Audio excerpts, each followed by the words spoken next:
So, hello, Dharma geeks. Good to see you. The Dharma Geek Squad. I was joking before. Hi, Tal. Sheila's there. Melvin. So we're going to begin with some prayers. Snehi is the host today. Snehi, would you like to put up our prayers?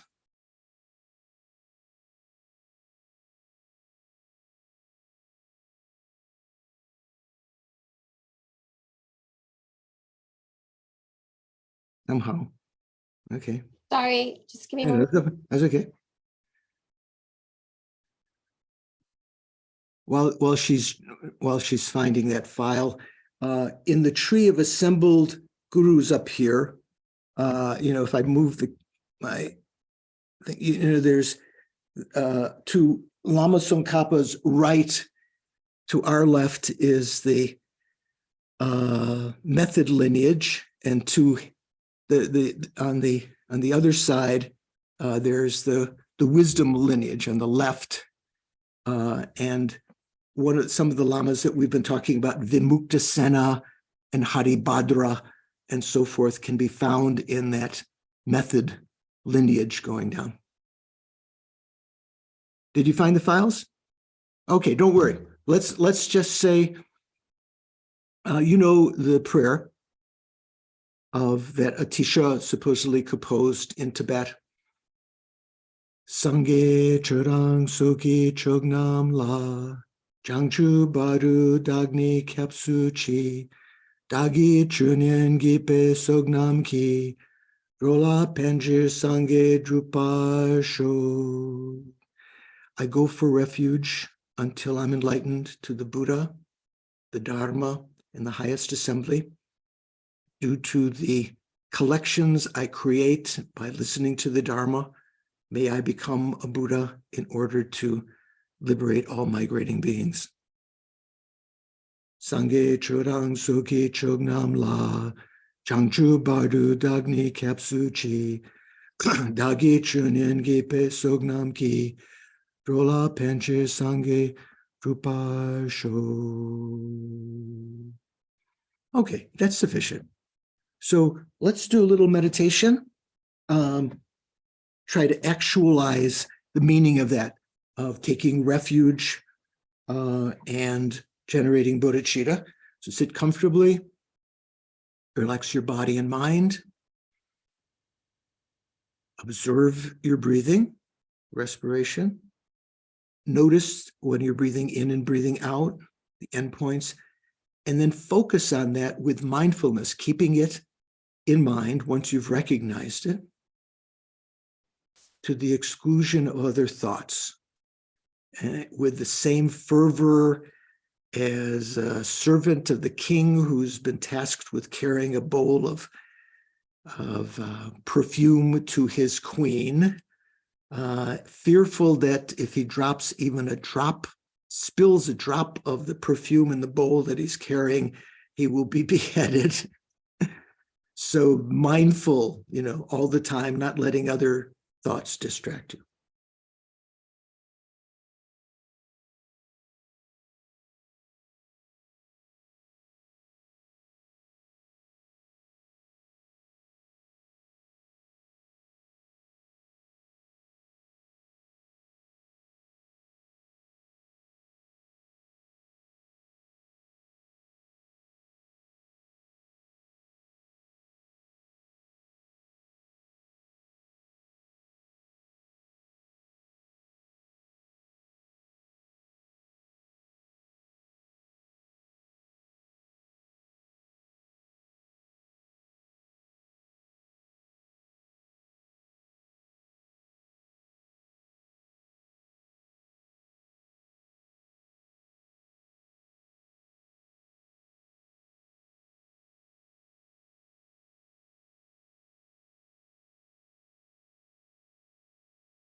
if you're observant at the endpoints between an inhalation and an exhalation, or an exhalation and an inhalation,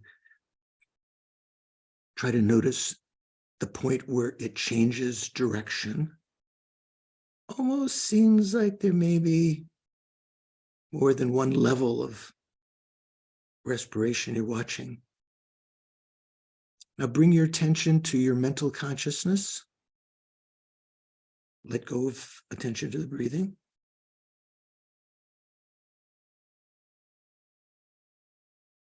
Think of yourself, your body. Notice the thoughts in your mind.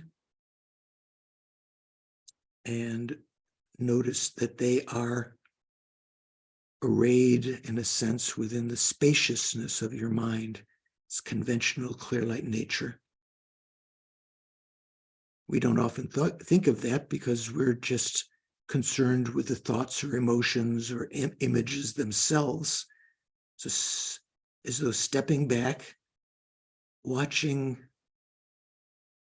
like the birds and planes and leaves floating through the sky, watch the thoughts and be aware of the images and emotions within the spaciousness of your mind, and defocus on the objective bird-like thoughts and focus instead on the space-like space between them. And as we were mentioning just before class, even when thoughts are present, irregardless of the space between the thoughts, so to speak, just the fact that the thoughts are present indicates that the mind lacks any obstruction to the arisal or dismissing, so to speak, of the thoughts, the fact that the thoughts would absorb back into the consciousness. You don't have to be angry. Anger is there 1 second. If you're skillful, you can let go of that in an instant.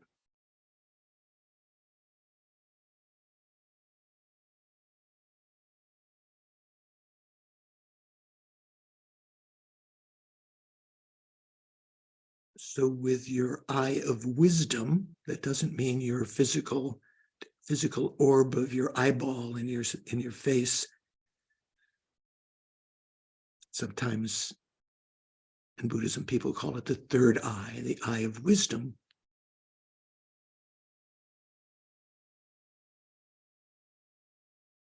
Have an intuition, an understanding, develop a sort of a mental image of that lack of obstruction to the thoughts. This is our conventional Buddha nature, also called the developmental Buddha nature. This is the conventional nature of the clear light mind.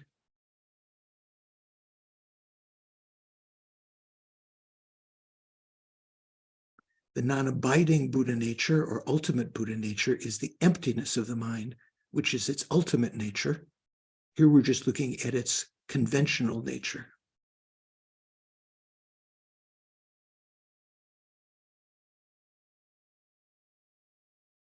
Also similar in aspect, like space, vast.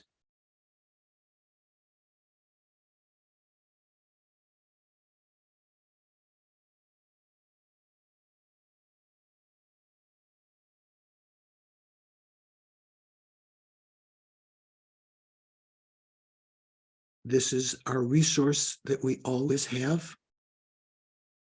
There's never a moment that our mind leaves this state of conventional Buddha nature, conventional clear light nature. We can develop all the good qualities, whatever worries we have, depression we have, fears we have, can all be removed In fact, they can begin to subside immediately if you focus on the spaciousness of the mind rather than the objective states of mind or thoughts or images themselves.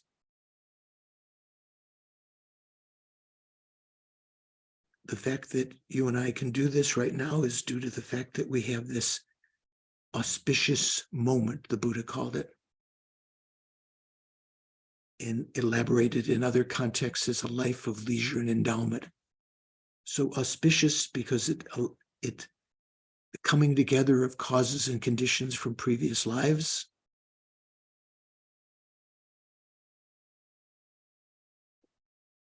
They have a chance to hear the Dharma teachings. It's not always the case that we have an auspicious moment, even when we're born as a human. If the Buddha had not taught recently, if those teachings were not still alive, if we didn't have a body that was not, as a human, if we didn't have a human body, if we were in the hell realms or the animal realm, we wouldn't have an auspicious moment like this to practice the Dharma. This life of leisure and endowment is the karmic consequence of our past virtuous actions and has great importance, great meaning. When people talk about the meaning of life, this is what the Buddhists would say. The meaning of this kind of life that we have is that we can use it to practice the Dharma, no matter what else is happening. Even if the police are after you, if your baby left you, if you're in debt, if you're depressed and lonely, you can use this situation to practice the Dharma. You could use this life, this auspicious moment, to achieve liberation. Noble goal of the Hinayana teachings of the Buddha, the lesser vehicle, or having encountered the Mahayana, having been enjoined by the Buddha, having been advised by the Buddha, that it would be very selfish simply to seek our own individual liberation, because all living beings have been intimately related with us in numberless lives in the past.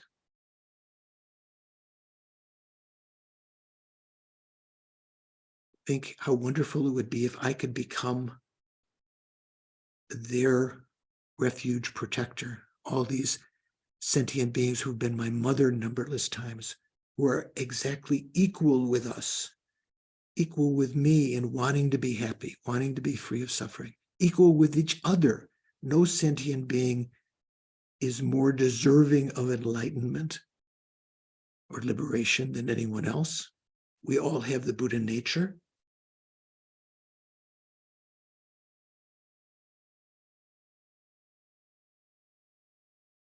Thinking of their suffering now, when we think of that, sometimes we just think of humans, which has enough suffering, heartbreak and sorrow and,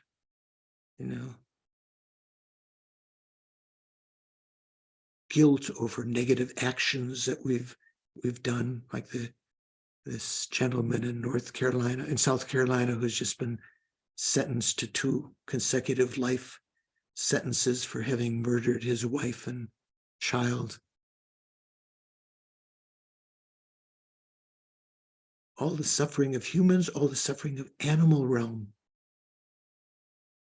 all our mothers, if we were to be born there, the suffering that we would experience. Not thinking of the kitty cat who gets expensive hot cuisine, kitty food, but the animals in the wild that are prey to other animals, to the elements, the cold and the heat. Hungry ghosts, pretas, who search for food for tens of thousands of years, never finding even a drop of water to drink. The hell beings who are constantly, as we have done numberless times, constantly experiencing unbearable suffering, weapons falling from the sky, piercing our body again and again until we die for an instant and are reborn again, simply to be impaled again. Being pushed down in molten copper vessels by karmically produced guardians of the hell realm. There are our own projections. Forced to drink hot liquids, or in the cold hells, experiencing without any kind of warmth, without any clothing, cold winds that cause one's body to split into many pieces.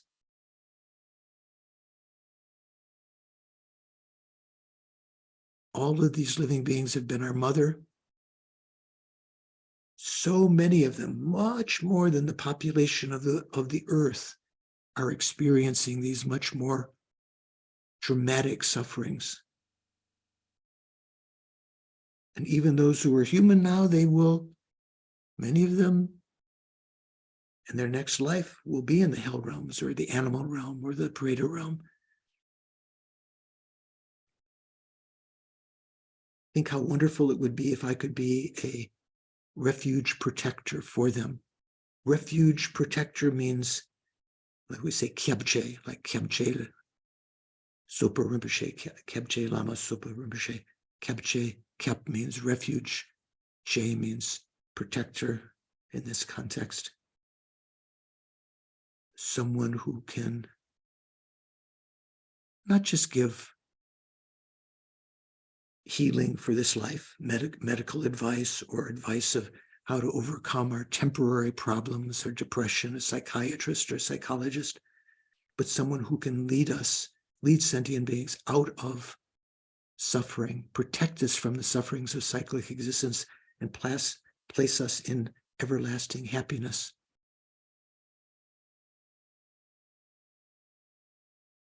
Out of compassion for all mother sentient beings, thinking that to be able to reach that state, I would have to become a Buddha. To do that, I have to accumulate the two collections of merit and wisdom. And among that collections, also collecting the methods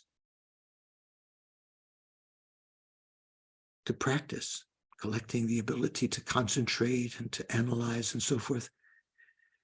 To do that, I have to know the great texts, such as Lama Tsongkhapa's commentary, Illumination of the Intent, which talks about both the method and wisdom sides.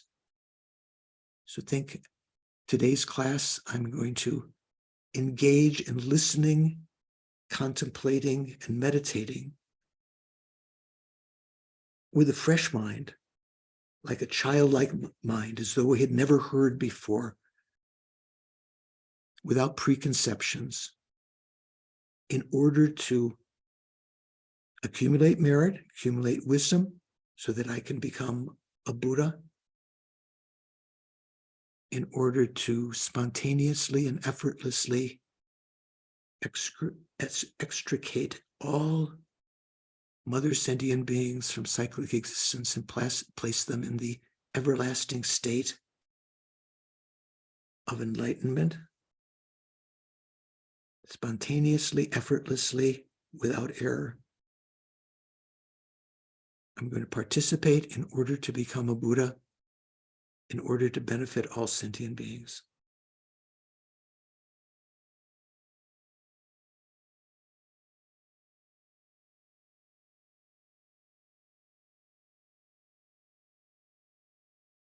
That's why I'm going to be listening, participating in the class.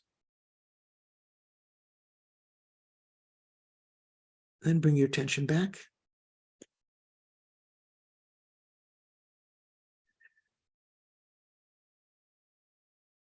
So, good to see you.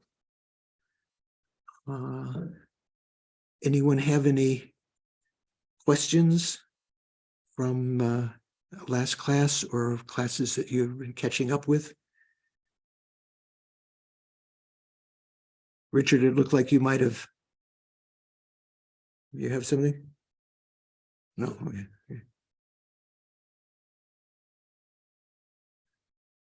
Okay. So I was mentioning just when the recording was beginning that some of the lamas that we've been talking about, some of the gurus, like we've talked about Vimuktasena, remember, who wrote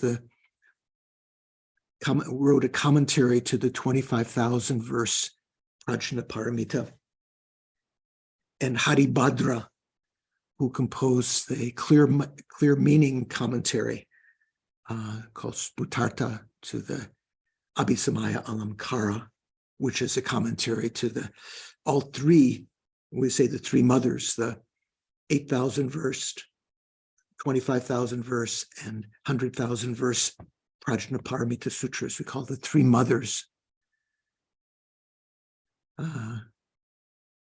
They're both in the lineage lamas up here on the method side. I think maybe they're also on the wisdom side. You can check in the charts of the lamas that are there in those two sides. So we've gotten up to,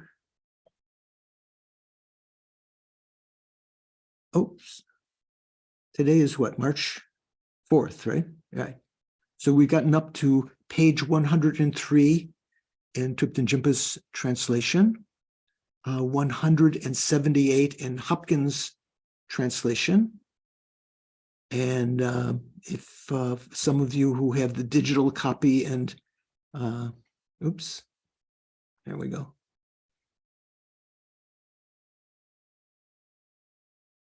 There we go. The verse that we're beginning today is, given that ornament of realizations differentiates, that phrase you can search and you can find the place.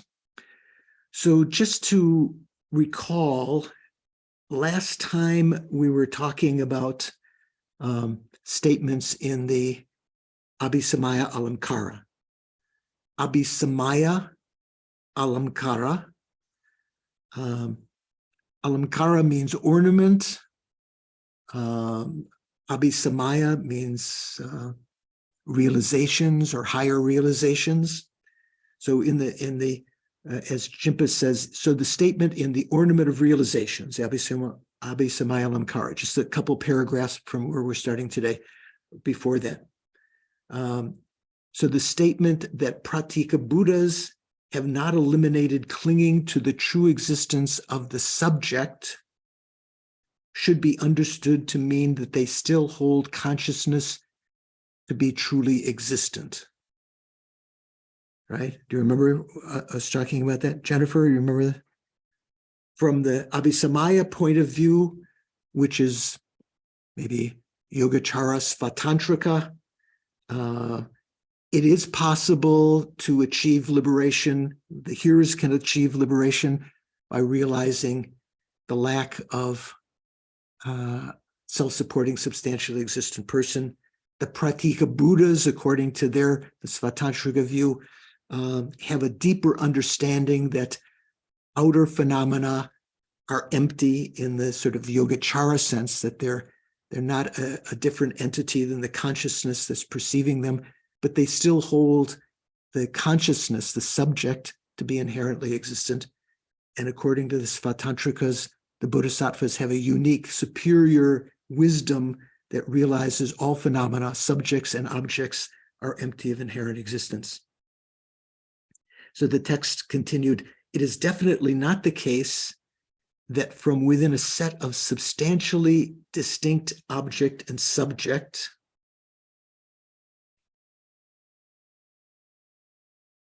so that from their point of view, from the point of view of Yogacara Svatantrika, there is not a substantial difference between the subject mind and its particular objects. They are of the same substance, the same entity. They arise from the same seed within the consciousness, according to Yogacara. Prasangika doesn't accept that. So we're talking here from the Yogacara point of view.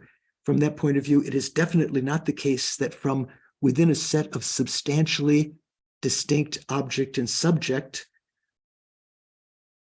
Pratika Buddhas have negated one half while holding the other half to be truly existent. So that's not the meaning. It's not as though from their point of view that there is something which is two things which are substantially different. They don't accept that. It's not as though they accept something that's substantially different and that they realize that the objects are not truly existent, but they still hold the subjects to be truly existent. That wouldn't make sense. It is definitely not the case that from within a set of substantially distinct object and subject, Pratika Buddhas have negated one half while holding the other half to be truly existent.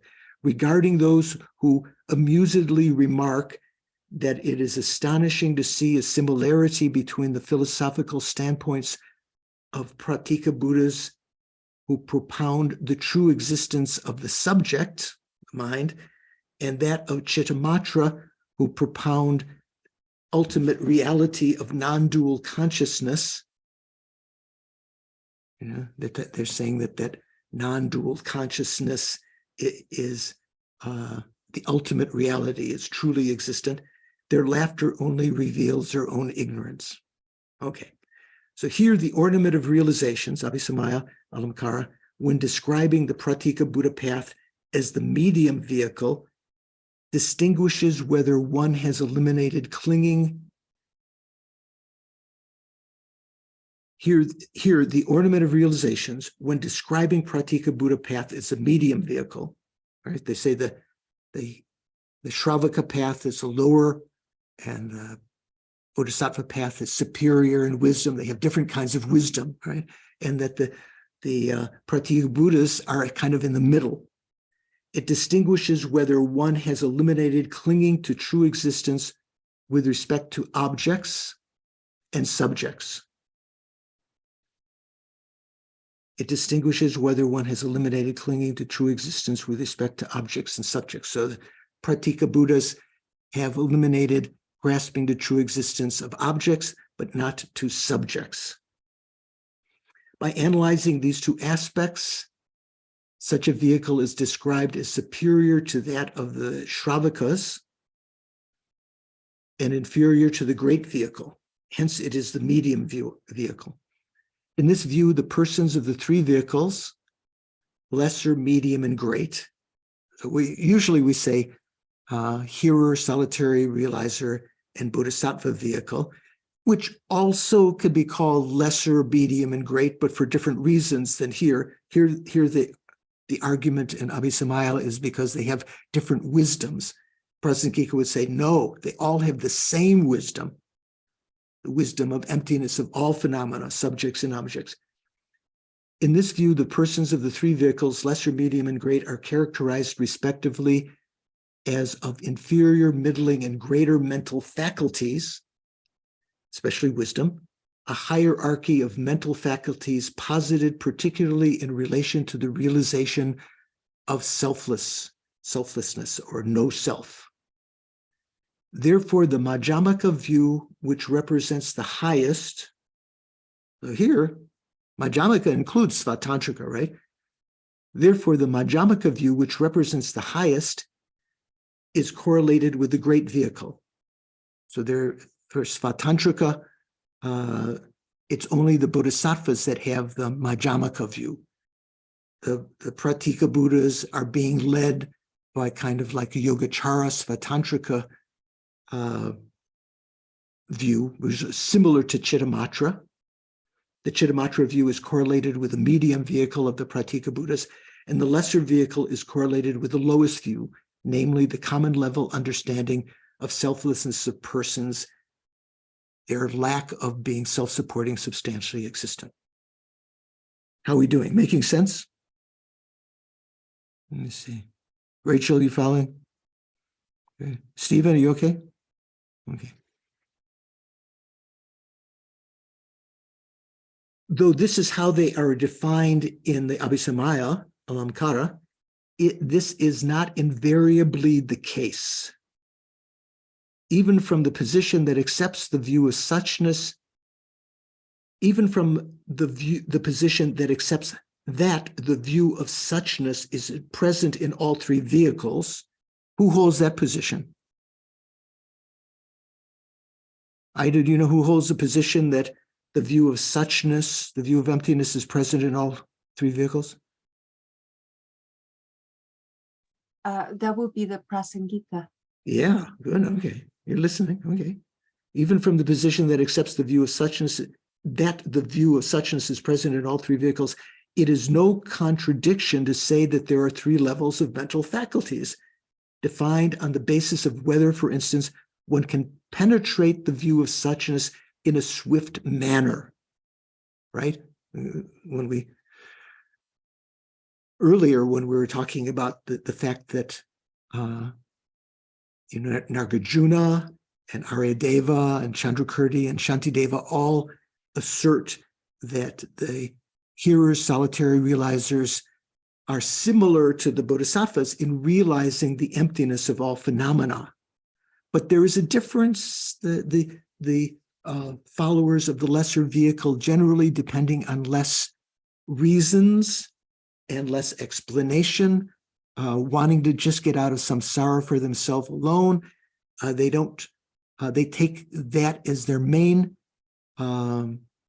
goal, and their wisdom is not as sharp in penetrating emptiness, is not as rapid to understand emptiness. So now that brings us to where we're starting today. Given that the ornament of realizations, again, that's Abhisamaya differentiates the inferiority and superiority of the Pratika, Buddha, and Bodhisattva vehicles, respectively. Which one is superior? Don, which one is Bodhisattva or solitary realizer vehicle superior? Bodhisattva. According to Abhisamaya, right? Respectively, on the basis of whether or not clinging to the true existence of the subject is eliminated, the view of selflessness taught in the ornament of realizations cannot be described as the Chittamatra view, because the Chittamatra view would not have that, would not talk about bodhisattvas being superior in that they realize the emptiness of inherent existence, or let's say that they realize the lack of true existence. That, however, the Chittamatra view is the case with the ornament of Mahayana Sutras, the Mahayana Sutra Alamkara.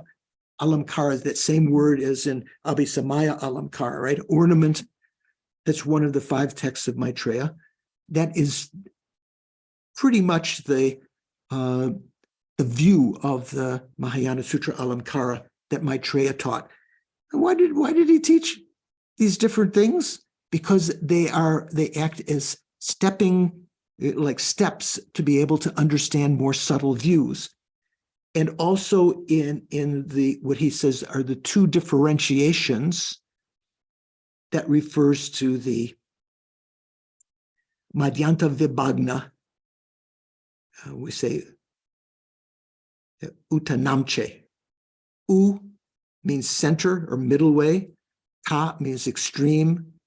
Namche or Vibhagna means discriminating. So that text was written by Maitreya from the Chittamatra point of view, saying what is the middle way, what's the correct way, and what are the extremes that fall on either side of the middle way, too much or too little.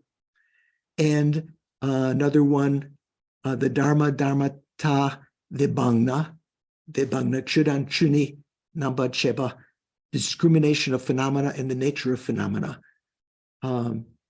So those 3 texts of the 5 texts of Maitreya are all from the Chittamatra point of view, predominantly. The Abhisamaya Lamkara seems to be Svatantrika, but maybe ultimately Prasangika, and the Uttara Tantra seems like Svatantrika, but actually Prasangika also of those 5 texts. Even in India, there were approaches to reading the ornament of realizations that interpreted it according to Madhyamaka, like Svatantrika Madhyamaka, as well as those interpreting it according to Chittamatra. There thus is a need to say a lot about the reasons for these different interpretations, but that's going to go way off the docket here. What we're trying to, we're just trying to prove, Lama Tsongkhapa was just trying to explain why the hearers and solitary realizers realized emptiness, and he got into these other discussions. So Chimpa translates, fearing extensive length, however, fearing I have to spend a lot of time, a lot of words, I will not write about them here. And you probably can hear a sigh of relief. Okay, so then the text continues. The Ornament of Realizations also has the following stanza, which indicates that even among the Shravakas and Pratika Buddhas, some possess the realization of the selflessness of phenomena. So Jimpa's added the word some here. In the Tibetan, there's no word some. It seems to say this verse is interpreted that they do have the realization of the selflessness of phenomena. So that verse is, because no differentiations exist in the ultimate expanse, or as we mentioned last time, Dharma Dhatu, right? Because there are no differentiations in the Dharma Dhatu. What does that mean? Dharma Dhatu means the emptiness of phenomena. So like in the Heart Sutra, within emptiness, there is no I, there's no nose, there's nothing.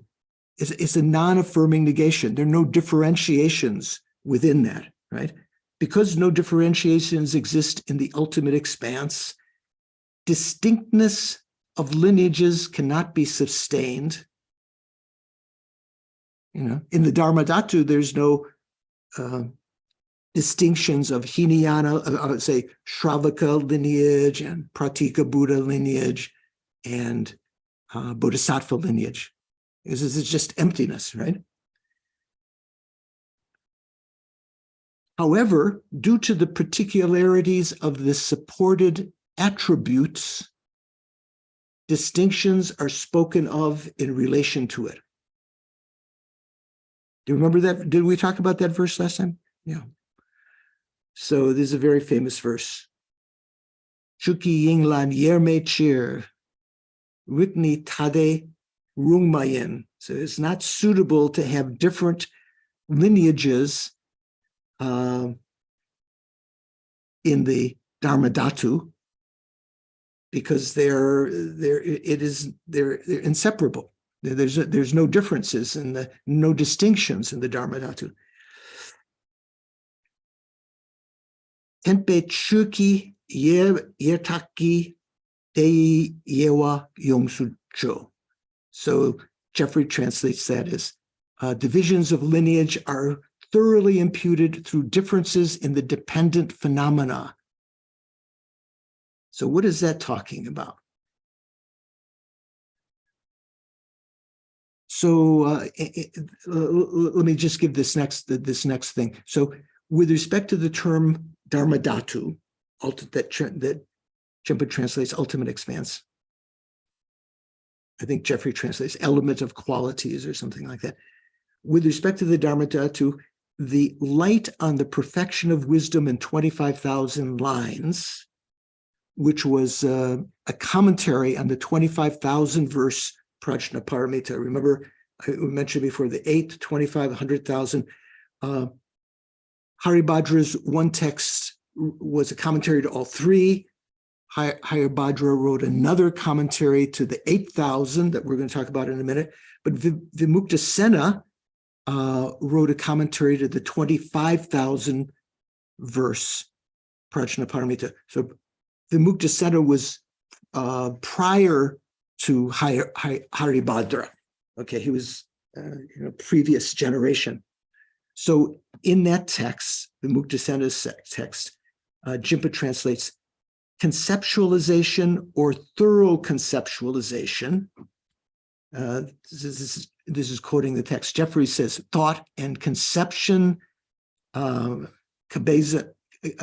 Cabezon translates those first two words as conception and misconception. Anyway, they're talking about two different things.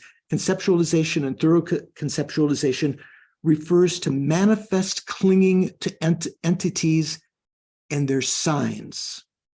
So to know the context of why he's talking about conceptualization and thorough conceptualization, you'd have to read the previous lines of the text.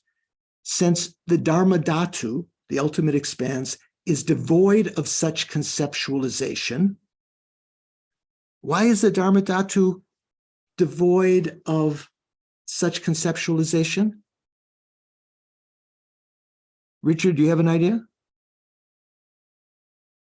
It's the Dharma Dhatu is emptiness of phenomena, and the Dharma Dhatu itself is empty. Yeah. And so therefore it would be free of conceptualization. Well, conceptualization is something that takes place in the mind, right? So when it says the Dharma Dhatu, conceptualization or thorough conceptualization, and so you could say conceptualization and thorough conceptualization, refers to manifest clinging to entities and their signs. Manifest clinging is in Vimuktasena's words here, strong grasping that phenomena are inherently existent. If you have a perception of the Dharma Dhatu, if you are observing the Dharma Dhatu, realizing the Dharma Dhatu, you have to realize that the Dharma Dhatu itself is the emptiness of inherent existence, right? Or from Vimuktasena, he wouldn't say inherent existence, he'd say the emptiness of true existence. So if you are realizing that, you don't have any strong clinging to phenomena as being truly existent because you're realizing emptiness. Emptiness is the correct realization that phenomena are without true existence. So when you're realizing the Dharma Dhatu, you don't have any clinging to that Dharma Dhatu as being truly existent because you're realizing emptiness, which is the lack of true existence. Does it make sense? Okay. Since the ultimate expanse, since the Dharma Dhatu is devoid of such conceptualization, devoid of any clinging, strong clinging or belief that phenomena are truly existent, understand this to be the absence of attachment itself. This non-existence itself is the thatness, or we could say suchness, of all phenomena. Therefore, it is stated here that because it is the ultimate expanse itself, the Dharma Dhatu itself, which is the cause of the qualities of the Aryas. So what's the context of this quotation from Vimuktasena's commentary is that we say that the Dharma Dhatu is the cause of the qualities of the Aryas.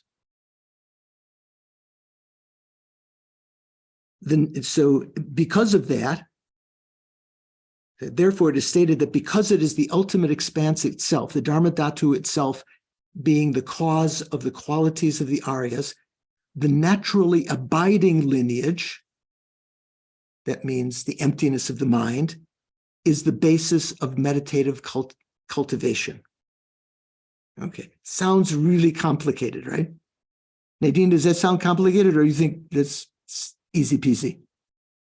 No, it's not easy peasy. It's a little Do you bit know that difficult. you say that in German, easy peasy? Sometimes, yes. So Jeffrey translates that commentary from Vimuktasena. He translates it a little bit different. Thought and conception are an adherence to phenomena and their signs. Adherence means the same thing as strong grasping. That means like when you, you're strongly grasping that phenomena and the signs of the phenomena are truly existent. That's what's referred here by thought and conception, because when you have a realization of emptiness, there's no thought and no conception. It's a direct realization, right?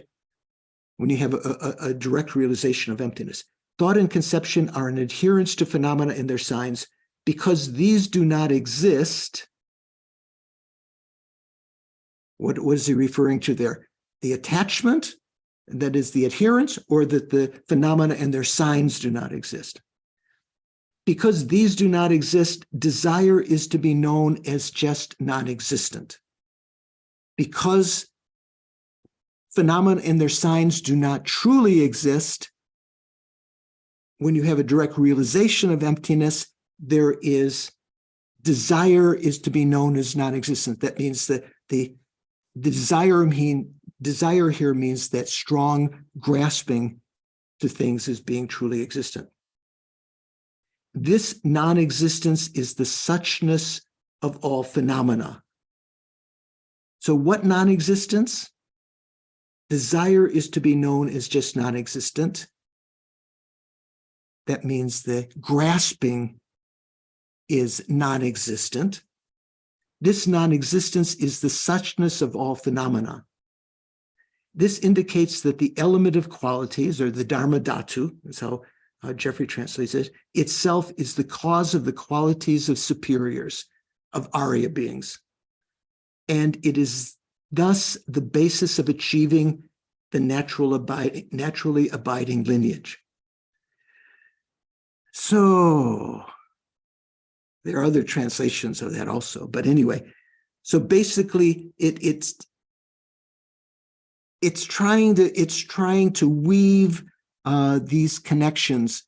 The Dharma Dhatu, which is the variously called here, what is it? The ultimate expanse, or the element of qualities, the Dharma Dhatu, which is basically means emptiness here. Dharma Dhatu has many different kinds. When we talked about the 18 Dhatu, remember the 5 aggregates, the 12 entrances, the 18 Dhatus. The Dharma Dhatu are the exclusive objects of mental consciousness, there are many different exclusive objects of mental consciousness, but the most important one is emptiness. That is not something that's perceived by the eye consciousness, the ear consciousness, other consciousness, only the province of the mental consciousness. So it's of the various phenomena that are exclusive to the mental consciousness, emptiness is the most important one. So Dharma Dhatu generally means emptiness. So in a realization of emptiness, there is no clinging to that phenomena as being inherently existent. Let's say, how about a conceptual realization, Mikhail? So how about a conceptual realization of emptiness, not a direct realization? Is there a clinging to that emptiness as being truly existent?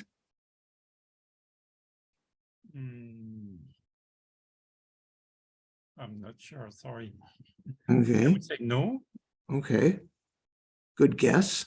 Does it appear to be truly existent for an intellectually form? Yeah, Sure. because it's a mental image, but there's no grasping to it. So whether you talk about an intellectual realization of emptiness or direct realization of emptiness, in both cases, there's an absence of this strong attachment or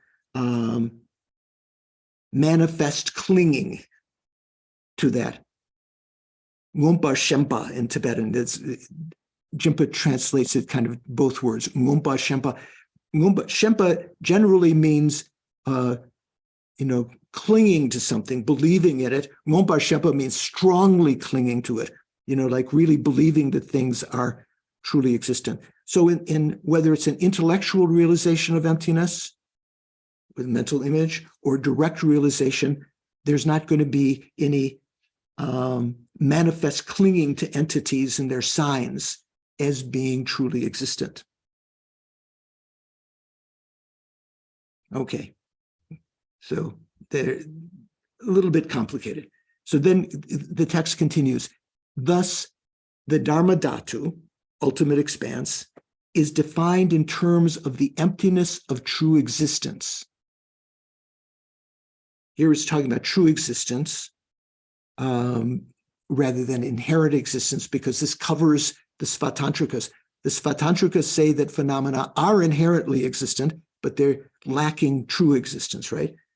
Emptiness of true existence. The ultimate expanse is defined in terms of the emptiness of true existence, which is the non-existence of entities and their signs as grasped by the attachment clinging to true existence.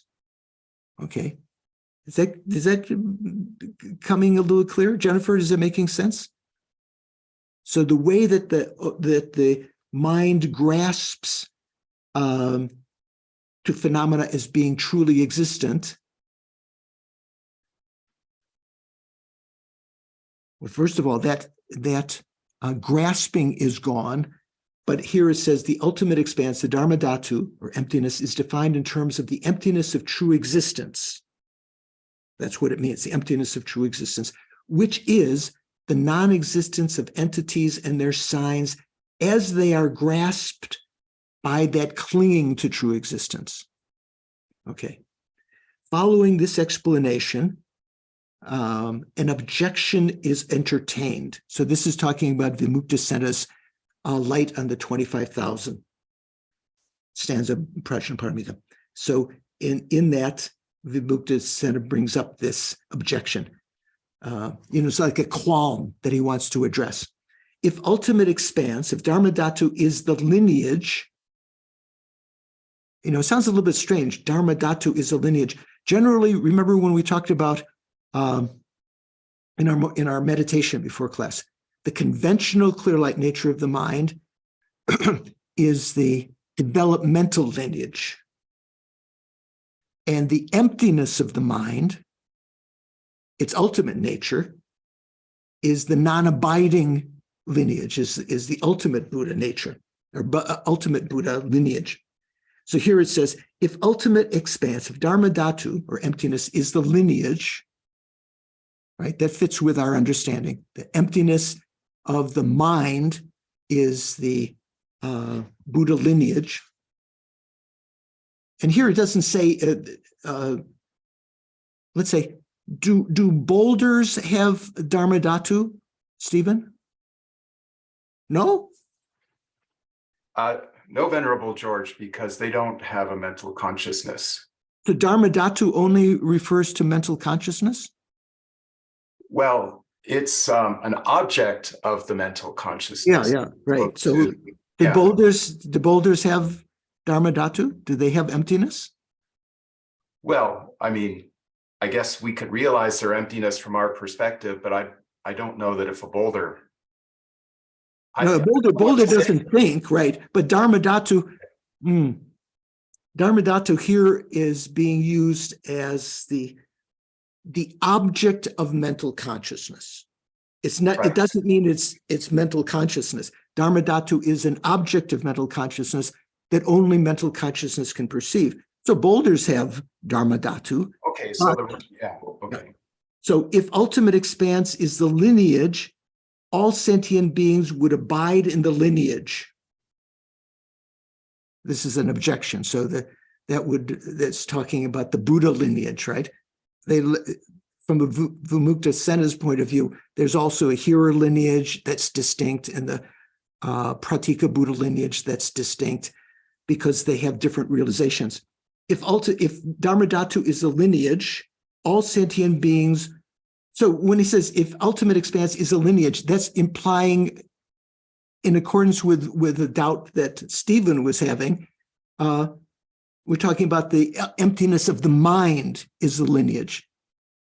So just Dharma Dhatu itself is not necessarily lineage because a boulder doesn't have the Buddha lineage. but the emptiness of the mind is called lineage, Buddha lineage, because the emptiness of the mind is the Buddha nature, the non-abiding Buddha nature.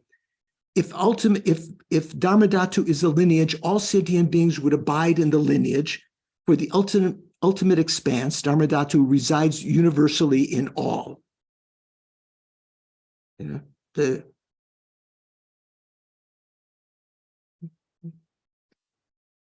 the hearers, solitary realizers, the bodhisattvas' mind streams are all universally empty of true existence, right?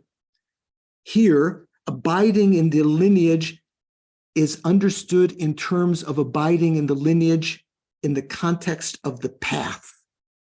So what does that mean? It doesn't mean that just their nature, abiding in the lineage, it doesn't mean that the Shravakas, the Pratika Buddhas, the nature of their minds are empty. Here it means that their path consciousness that realizes things, because when you talk about path, you're talking about the consciousness that propels you along the paths of the Shravakas, Pratika Buddhas, and Bodhisattvas, that realizes emptiness. In response, so the Muktasena brings up this qualm, and then in response, he sort of dismisses the qualm.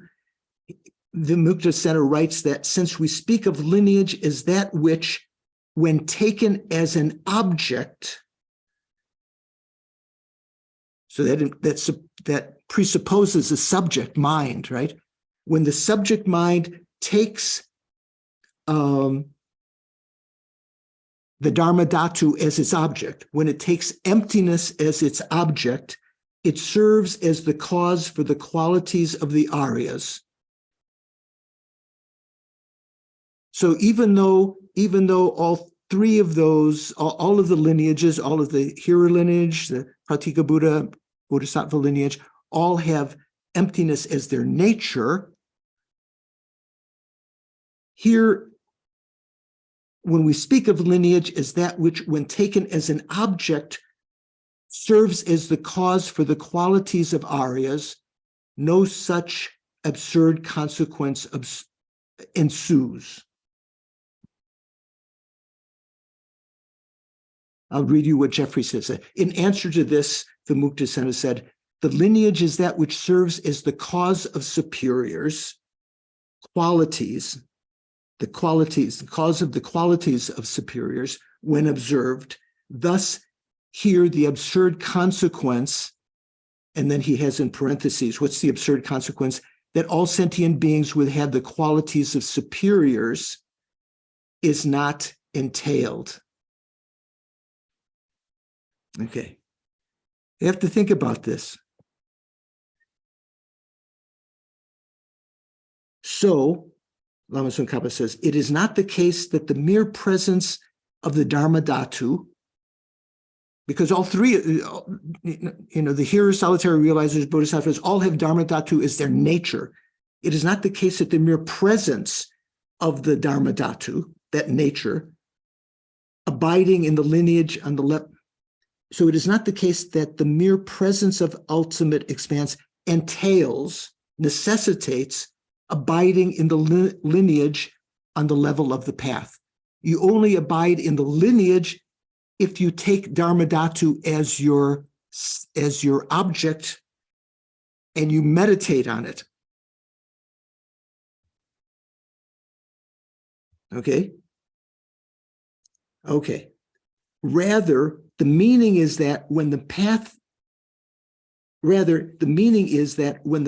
takes suchness as its object, when it takes Dharmadhatu as its object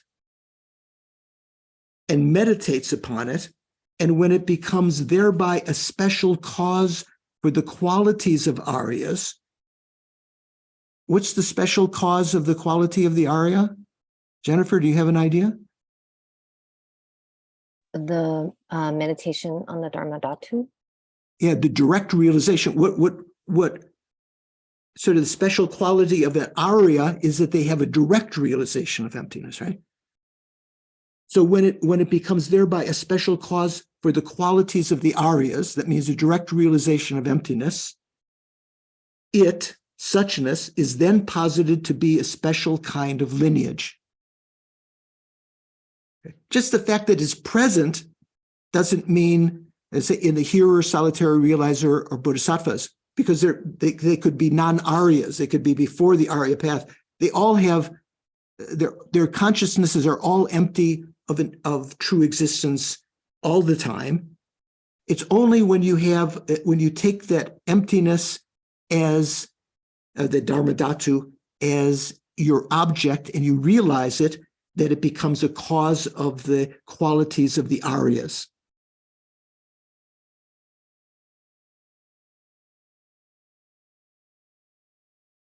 Rachel's far enough away from her phone, I can't see with her facial. Yeah, she looks also, yeah, okay. What do you think? Is it making sense? Through the thickness of my exhaustion or tiredness, yes. Okay, you're in Israel, right? Still, yeah, okay. So they're becoming an example here in a moment. Sean, bear with me for a moment, okay? However, in response to the objection, here's another objection. Since there is no, or this is the same objection that was stated before, since there is no differentiation in the Dharmadhatu, the ultimate expanse, distinctness of the lineages of three vehicles cannot be sustained. So that's what someone objects. You can't have three lineages because in the Dharmadhatu there's no distinctions. In response to that, Vimuktasena explains that distinctness of lineages is spoken of on the basis of distinctness. I didn't think this was a word. I had to look up distinct in the dictionary to see distinctness was a word. Distinctness of the paths. It is explained that distinctness of lineages is spoken of on the basis of distinctness of the paths, the supported attributes that take the lineage as their object. Or Jeffries says, in answer, it is said that because there are divisions of the paths, which are dependent phenomena, observing the element of qualities, the lineages are asserted to be different. That means the different mind streams. Here, basis refers to the object of focus and supported to that which focuses. Or in other words, the support or the basis, what does Jimpa say here? Oops, here basis, yeah. So basis is this Tibetan word ten. Like, for instance, when we say tendan tempe, we don't have our Tibetan scholars, Paul or John, neither of them are here today. So tendan tempe. So when we talk about, say, a mandala in Tantra, we talk about the tendan tempe kilkor or mandala. So we talk about the supporting mandala and the deities and so forth that are supported by it. The supporting and supported mandala. Does that make sense? Like, say, when we talk about the vessel world, the environment is like the support or the basis, and the inhabitants therein are that which are supported by it. Does that make sense? So the support is that which is observed, and the supported is the observer. Here it says the basis refers to the object of focus, that which you observe. So the basis is the Dharmadhatu, and the supported is that which focuses. That's the consciousness, the wisdom that is realizing the Dharmadhatu. within that which focuses, the subject mind, the wisdom, the two vehicles of Shravakas and Pratika Buddhas are included as well. Okay, now this next section. Now, to take suchness as its object, consciousness is taking suchness or emptiness, dharma dhatu, as its object, right? To take suchness as its object, suchness must be present in the perspective of such cognition. Right? You have to analyze, you have to get a mental image of it and eventually realize it directly. To take suchness as its object, or its basis, suchness must be present in the perspective of such cognition, and without negating true existence within the perspective of one's cognition, without using logic or other means to, say, remembering consciousness, to negate true existence within the perspective of one's cognition, the emptiness of true existence simply cannot be established in that perspective. You can't establish or prove the emptiness of true existence unless you are observing emptiness. And you can't observe emptiness without negating true existence. It is, if this is not established, the lack of true existence is not established, ultimate reality will not be established within one's cognition. So we're talking about two things here. Emptiness exists all the time, and one's consciousness is empty of true existence, but unless you observe that and establish it, that it is, you prove you're actually have an intellectual realization that your mind is empty of true existence, or you have a direct realization that your mind is empty of true existence, you will not have a realization of emptiness. Okay. Where is that? Okay, it's coming. Thus, this in turn needs to be ascertained first in relation to a given basis. You have to realize emptiness with respect to some basis, the emptiness of the pot, the emptiness of your mind, the emptiness of the aggregates, and so forth. Or the emptiness of the self, right? This in turn needs to be ascertained first in relation to a given basis. And this, above stanza from the Ornament of Realization, indicates how even among Shravakas and Pratika Buddhas, there are those who, on the basis of focusing on external and internal objects, so external objects means things that are external to your continuum, which can include your body, right? Internal means your own body, your own aggregates, and specifically your mental consciousness. This above stanza from the Ornament of Realizations. What was that stanza? Because no differentiations exist in the ultimate expanse, in the Dharma Dhatu, distinctness of lineages cannot be sustained. That's sort of like statement of the objection. Then, due to particularities of the supported attributes, distinctions are spoken of in relation to it. Where is it?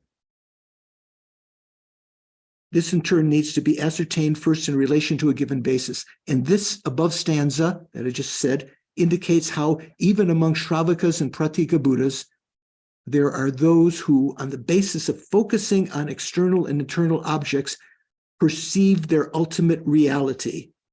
They perceive the emptiness of internal and external objects, the absence of true existence. Understood thus, even some Pratika Buddhas have realized the truth of suchness. Therefore, it is not the case that Pratika Buddhas are uniformly incapable of eliminating clinging to true existence of consciousness. So the one tenet of the Abhisamayalankara seems to be saying the Pratika Buddhas are middling in that they can't realize the emptiness of the mind. They still are, they can realize the lack of true existence of the objects, but they can't realize the lack of true existence of the mind.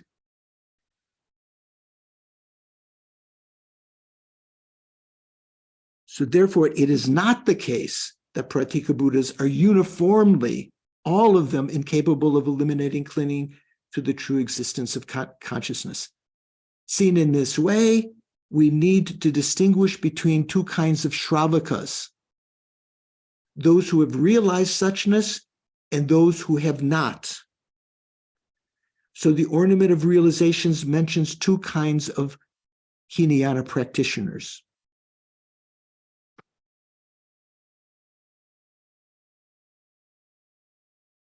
Therefore, when it comes to grasping at the true existence of subject and object as substantially distinct, what kind of obscuration is that?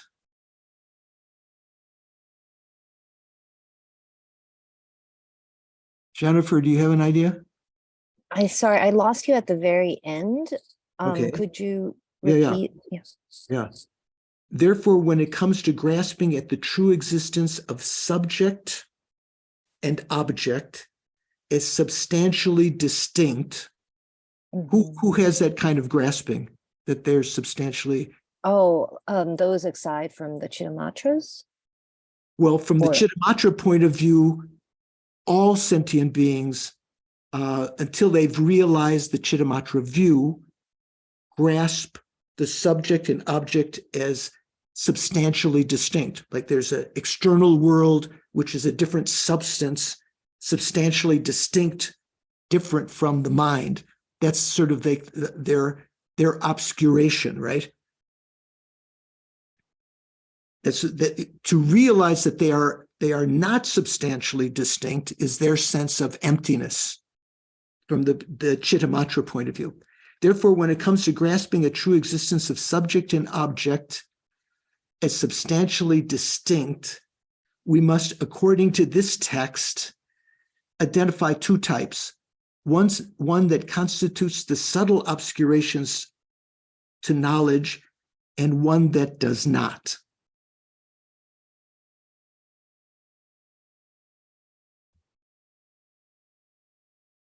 Or Jeffrey translates that, you must ascertain that in Maitreya's Ornament of Realizations, which contains two systems, because they're talking about so they're talking about Madhyamaka systems, Svatantrika Madhyamaka, in which case the Pratika Buddhas would necessarily realize that the mind is empty of true existence.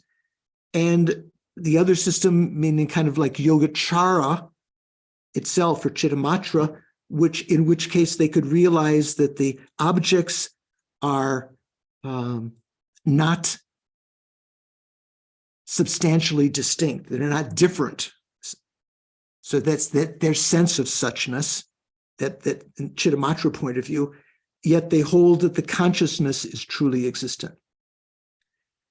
You must ascertain that in Maitreya's Ornament of Realizations, which contains two systems, conceptions of true difference in entity of subject and object are both assigned and denied as obstructions to omniscience. So quite subtle what's being talked about here. Therefore, when it comes to grasping the true existence of subject and object as substantially distinct, we must, according to this text, which has two systems, identify two types. One that constitutes the subtle obstruction to knowledge, and one that does not.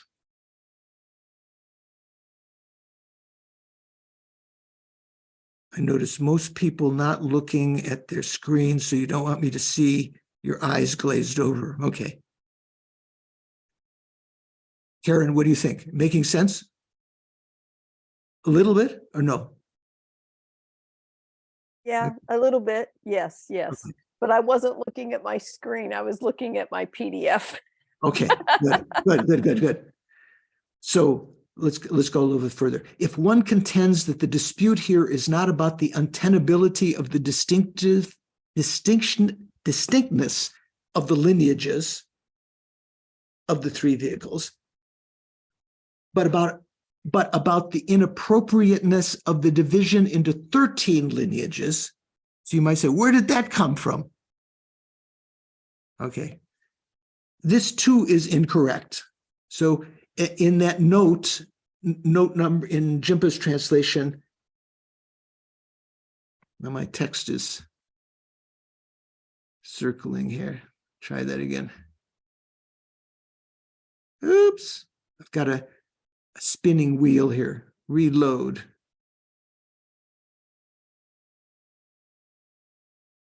Okay.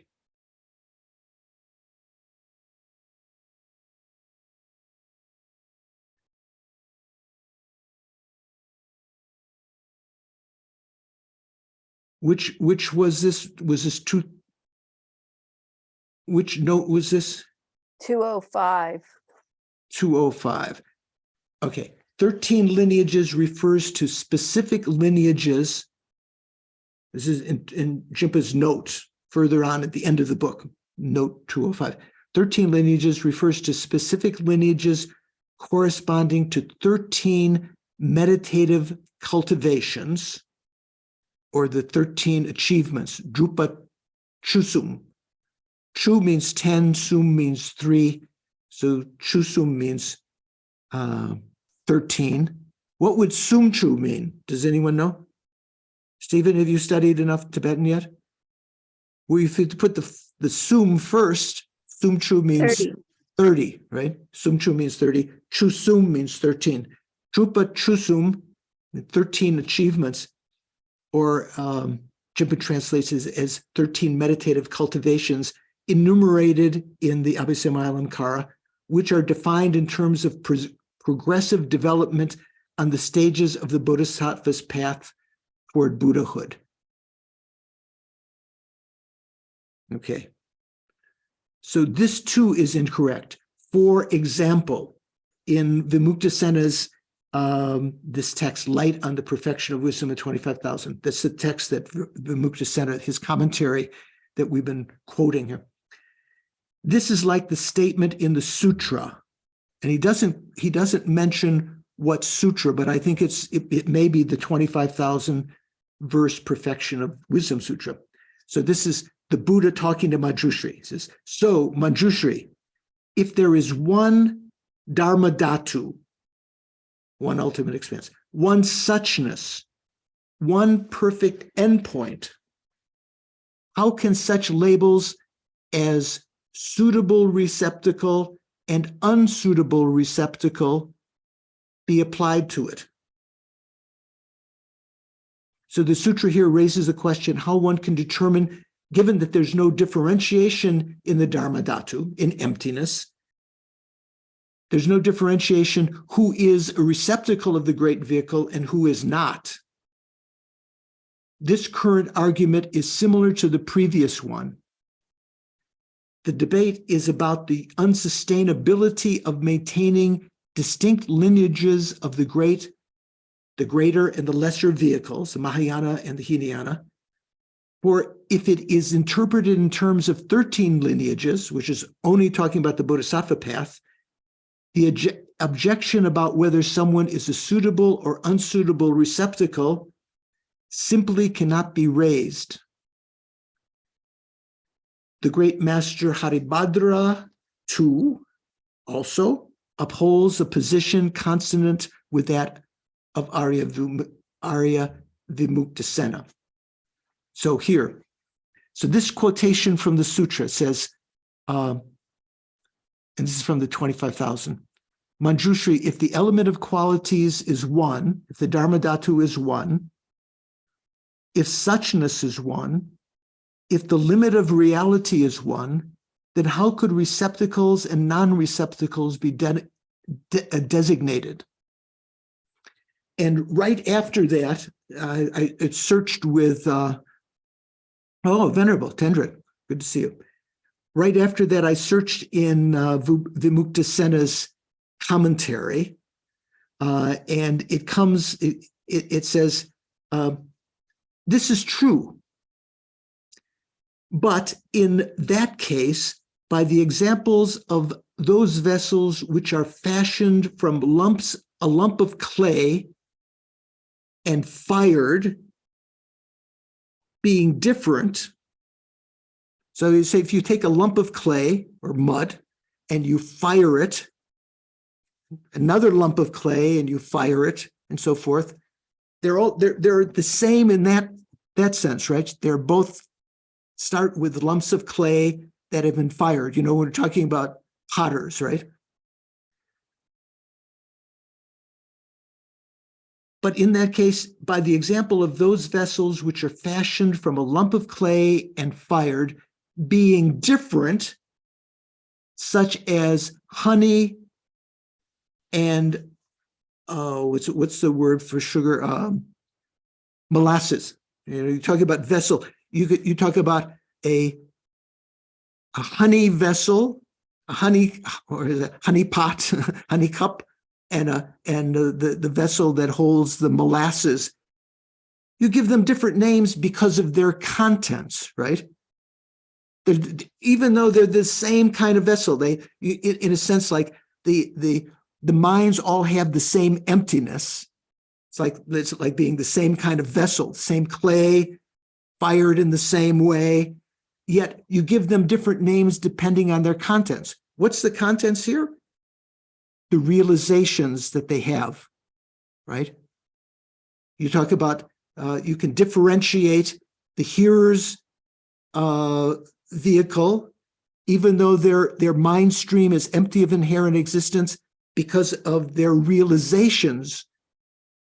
You know, that's like the substance that you put into the vessel, whether it be honey or sugar or molasses or whatever. You talk about different, you talk about honey and sugar vessels being different.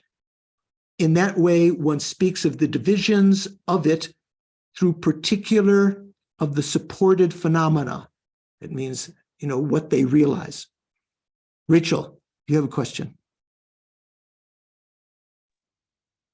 Yeah, it's going back into the big paragraph at the top of 105, where the presentation says, and this indicates how even among Shravakas and Pratika Buddhas, there are those who, on the basis of focusing on external and internal objects, perceive their ultimate reality. And I'm wondering how some do and some don't, while they're focused on external and internal objects, perceive their ultimate reality. Okay, I'm trying to find that in the digital edition. So how far before? So it's you've kind of you've done the quote from the Light on Perfection of Wisdom, and then the paragraph before that, complete paragraph, not the part that it is a part of. It's in there. Your basis refers to the object of focus? On the Somewhere basis of focusing on external and internal objects. So you look for the beginning of the paragraph will be here. Basis refers to the object of focus. Go to the middle of that paragraph. No.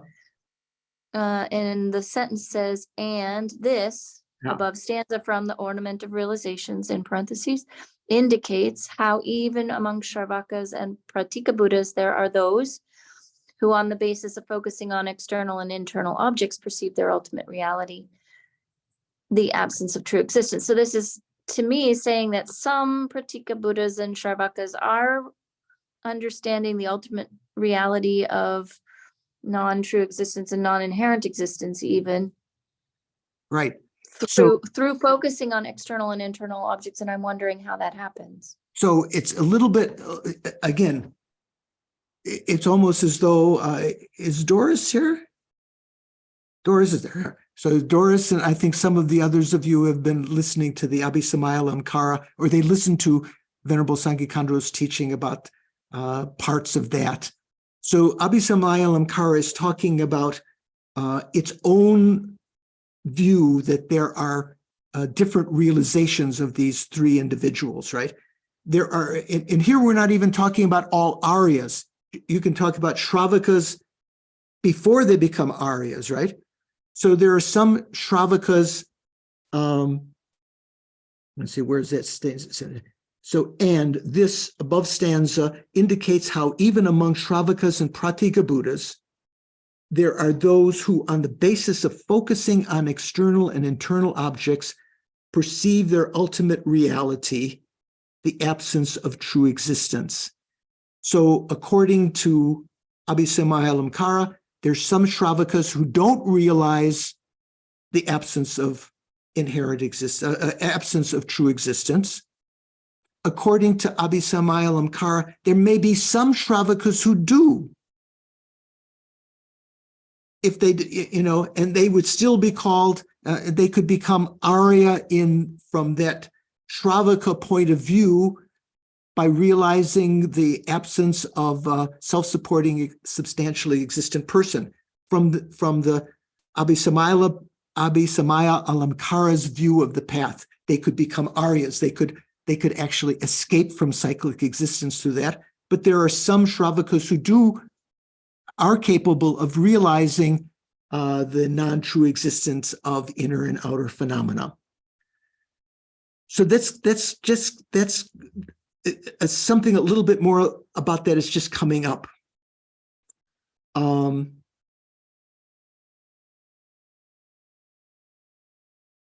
Let me just continue a little bit here. The sutra here raises the question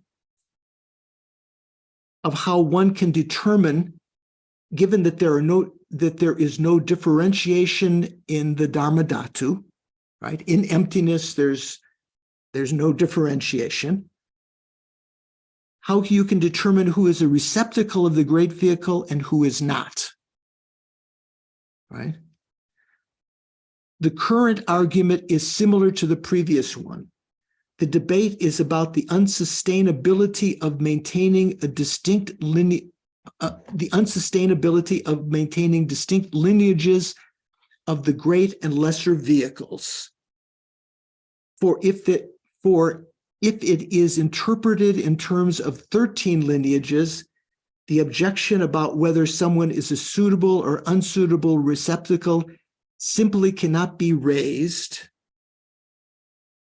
The great master Haribhadra too upholds a position consonant with that of the Muktasena. So he's talking about this esoteric point because when you talk about these 13 lineages, you're talking about 13 achievements of Arya Bodhisattvas. So they're all suitable vessels in that case. So the crucial thing here is this analogy that wasn't mentioned in our text, that's mentioned in other texts. If you take a piece of clay, we have a whole bunch of pieces of clay. They're all from the same area. They're all identical kind of clay, right? You make a bowl, the potter's wheel. You fire them in the same way. Is that the right term for potters? You say you fire? Okay. And you come out looking identical kind of bowls, right? But some depends on what you put into them, whether you call it a sugar bowl or a molasses bowl or a honey bowl, So all of the consciousnesses of these various practitioners all have Dharma Dhatu as their nature. So that's kind of like the clay nature being fired and so forth. They all have the similar kind of nature, yet they can be differentiated by what the contents within them. The hearers, their content is their realizations, right? You can say some hearers realize the lack of a self-supporting, substantially existent person. That's the content of their that's put into their dharma dhatu, right? Some Shravakas realize emptiness. Some Pratika Buddhas only realize the lack of form and form realizing consciousness as being different substances. Some Pratika Buddhas realize the emptiness. So that's kind of like the crucial point here. That's not sort of like elucidated so clearly in the text, I think. Jennifer, what do you think? Yes, thank you so much. I'm just wondering, is that related to when they say the two truths have the same nature but different isolates? So there's some relation. Here, when we're talking about, you could say there's some relationship there. Here, when we're talking about this statement that there are no distinctions in the Dharma Dhatu, in the Abhisamayalamkara, that's supposed to be an objection of someone saying, how can you be talking about different lineages? Because in the Dharma Dhatu, if you're saying that lineage is equivalent to the Dharma Dhatu, really it means the Dharma Dhatu of the mind, the emptiness of the mind. If you're saying that the emptiness of the mind is a lineage, then everyone has that lineage. That means the Mahayana lineage. But because they are, the emptiness of their minds are all the same, but the lineages are determined by the realizations within their consciousnesses, kind of like the contents of these different kinds of clay bowls that have been fired.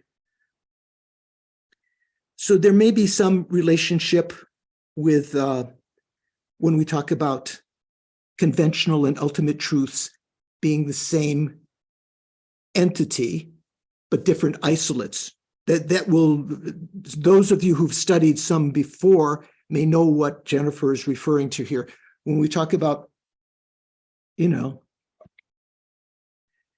the emptiness of my eyeglasses, and that's an ultimate truth of the eyeglasses. And the conventional truth of the eyeglasses is just the fact that they're imputed, upon an appearance of the basis of parts, the lenses and the frame and the nose thingies that cling onto your nose. So all phenomena have two natures, conventional nature and ultimate nature. They form one entity, like the two sides of a coin. The conventional truth of something is not its ultimate truth. It's distinct from the ultimate truth. They're different, but they form one entity. And that particular kind of terminology is saying that two things are the same entity, but different isolates. That means that they are conceptually distinct, the ultimate truth and the conventional truth of something, yet they are of the same entity. So here, if you were to apply that to this case, I think you could say, that the conventional truth of the Shravakas refers to their, to the contents that's in their consciousness, why they are distinct from the, why you could say a distinct lineage from the Pratika Buddhas. They're different lineage than the Pratika Buddhas, and different lineage from the Bodhisattvas, from the Abhisamaya Alamkara's point of view. From their point of view, there are different realizations. That's like the different substances that are poured into the same kind of nature. Is it making a little sense? We've reached a point here that's quite subtle kind of points. And remember when we started talking about this section about establishing that the hearers and solitary realizers realized emptiness from the Prasangika point of view. I quoted some note of Jose Cabezon saying that this whole section from the Gompa Robsel is considered to be one of the most difficult. So this is even, of that whole section, this is one of the most difficult parts of that section. It calls upon knowledge of what the path system is in the Abhisamayalankara, and how that's rectified, from the Prasangika point of view, how that's, that is meant, all of those different realizations that the Abhisamayalankara is pointing out that the hearers have and the solitary realizers have, they're meant to indicate certain Shravakas who are not capable of yet of realizing the Yogacara view, nor the Mahayana view of emptiness. They are taught the lack of a self-supporting, substantially existent person in order to take a step closer to realizing the Yogacara view, and eventually the Madhyamaka view, and eventually among the Madhyamaka views, the Prasangika view. The Pratika Buddhas also, it said, and we'll see here in a moment, there are some Pratika Buddhas who are not able to realize, from the Prasangika point of view, they're not able to realize emptiness yet they are capable of understanding it eventually by taking the step of understanding the Chittamatra view. I remember John Landau, who was, many of you know John, who taught at some of the courses here and Shantideva Center and translator of many texts. John used to say when we were at Manjushri Institute studying, he said, for him, the Chittamatra view made a lot of sense. Prasangika view didn't make a lot of sense at that time. I'm sure he has better understanding of it after that. So it's said that the Chittamatra view is not like some aberrant view that the Buddha proposed that's wrong. It's wrong ultimately, let's say. It's not in accord with reality ultimately, but understanding that view allows one to get closer to being a receptacle for the Prasangika view of emptiness. So that's kind of like what's happening here in the Abhisamayalankara when it's talking about all of these different realizations of the hearers and solitary realizers and bodhisattvas being different. There are some, even from the Abhisamayalankara's point of view, there are some hearers who realize emptiness, meaning the emptiness of true existence, the lack of true existence. There's some Pratika Buddhas who realize that, but the predominant ones are being led to higher and higher views through their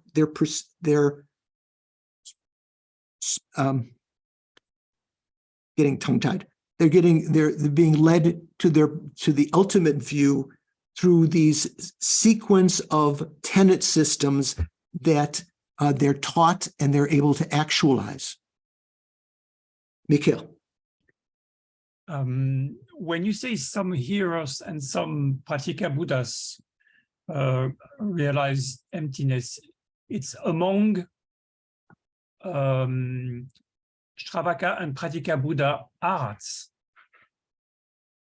Well, even Aryas, yeah, right. Some of the arhats, even non-Aryas, even on the path of preparation.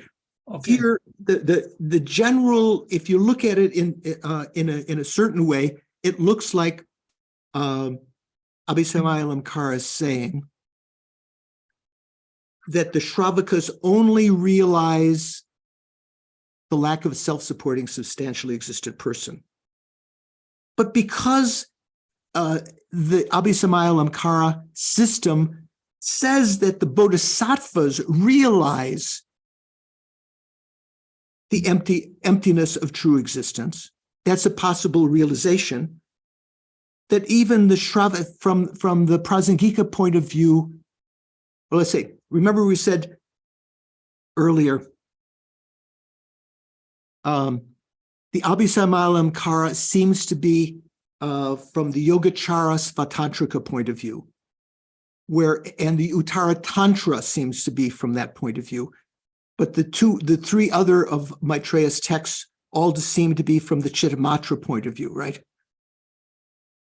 From the Prasangika point of view, both the Uttara Tantra and the Abhisamayalankara, there are verses in that indicate that their final point of view of those two texts is not Yogacara Svatantrika, but actually Prasangika, because they talk about the ability of the bodhisattvas to realize the emptiness of true existence, which is very, very close to the realization of the emptiness of the emptiness of inherent existence.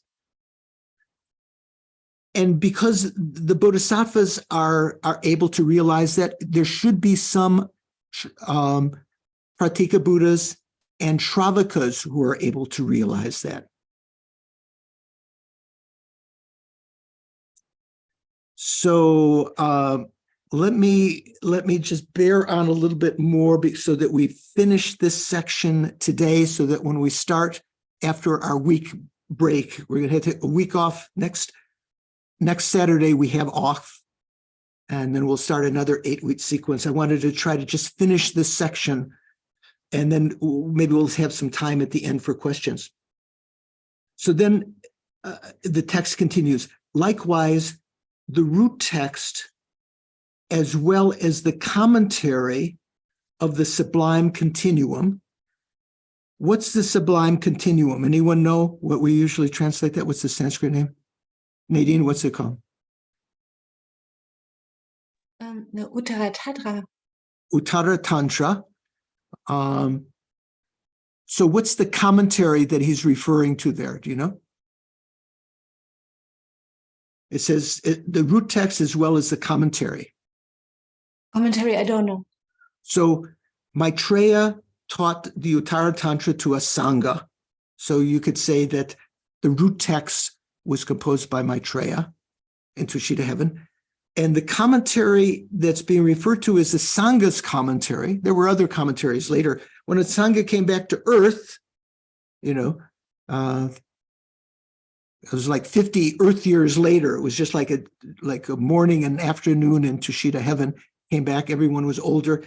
And he composed his own commentary from having heard it from Maitreya. So that means a Sangha's commentary to the Uttara Tantra. So likewise, the root text as well as the commentary of the Uttara Tantra also make many statements about how there are both Shravakas and Pratika Buddhas who have realized the ultimate nature of things, and those who have not.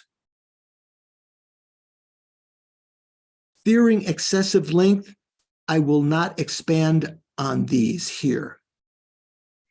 Okay, so even in the Uttara Tantra, even in the commentaries there, which is kind of like from Svatantrika, Madhyamaka point of view, it seems like there are some, what did it say, hearers and Shravakas and Pratika Buddhas who have realized the ultimate nature of things. The reason that the Abhisamayalankara presents the knowledge of the path. Now, who else besides Doris? Tendran, Venerable, have you studied at all Abhisamayalankara?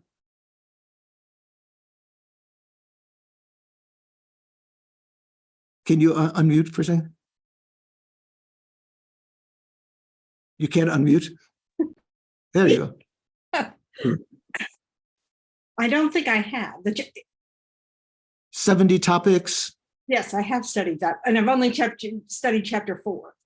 Okay, you studied chapter 4 of Abhisamayal. Have you studied the 70 topics separately? Yes. Okay, so, and Stephen, you're familiar. So there's one of the topics, we call it the 8 categories and 70 topics of the Abhisamayalankara. So the 8 topics means they're kind of like 8 chapters. And within those 8 chapters, there are 70 different important subjects. So we say the Ngopo ge dang dun dunshu. Usually this text is called dun dunshu. That means the 70 topics, but it means the 8 categories, the 8 chapters and the 70 topics. In that, one of the chapters or the topics is called the knower of paths. So Doris, what's the knower of paths according to Abhisamaya Alamkara? Those are, I'm just going to say minds that understand the hearers and Pratika Buddhas, what they need to understand so that they can teach it to them. Sort of. So the bodhisattvas can teach it to them, right? Yes. So here it says, what do I say? The reason that the Abhisamaya Alamkara, the ornament of realization, presents the knowledge of the path, knower of paths, pertaining to the paths of Shravakas and Pratika Buddhas. Also, there's a knower of paths that knows the bodhisattva paths. There's 3 kinds of knowers of paths. The knower of paths in the mind streams of bodhisattvas that knows the hearers' paths, so that they, as Doris said, so they can teach hearers how to progress on that path. That knows the Pratika Buddha path, and to be able to teach Pratika Buddhas how to follow that, and the knower of paths of bodhisattvas, so they can help other bodhisattvas follow the bodhisattva path. The reason the Abhisamaya presents the knowledge of the path pertaining to the paths of Shravakas and Pratika Buddhas is to help sustain those who possess the lineages of Shravaka and Pratika Buddhas. So according to Abhisamaya Alamkara, there are lineages, Shravaka lineage. That means because what's poured into those vessels, they all have the same Dharma Dhatu as their ultimate nature, their mind streams. But what is within their mind streams are wishes, karmic imprints, preferences to follow one path or another. That kind of determines, and their realizations, their understandings, determine what lineage they are in, whether they're Shravaka or Pratika Buddha lineage. Among Hinayana practitioners, there are those who are suitable receptacles. Even among Hinayana practitioners, there are those who are suitable receptacles for profound emptiness. Does that sound strange? Say receptacles. You say they're suitable vessels. It's like if you pour the Mahayana teachings, into their ears. There's some that are suitable receptacles. They're open-minded to hear that. Among Hinayana practitioners, there are those who are suitable receptacles for profound emptiness, and those who are not. Since the latter, those who are not suitable receptacles for the Mahayana teachings about emptiness, they're in the majority. There are more of those. That's why there's kind of separate, polycanon and everything. Mostly, the Abhisamaya Alamkara mostly presents their paths when presenting the Hinayana path. So when it talks about knower of paths in the Abhisamaya Alamkara, the knower of the Shravaka path, it's mainly talking about knowing, how to lead them in the path that realizes a lack of self-supporting, substantially existent person, but is not exhausted by that. They also have to know how to lead them successively into realizing the emptiness of true existence. Just as one finds among followers of the Mahayana, the great vehicle, those who will not discover the Madhyamaka view unless they are first led through the Chittamatra view. Did you know that?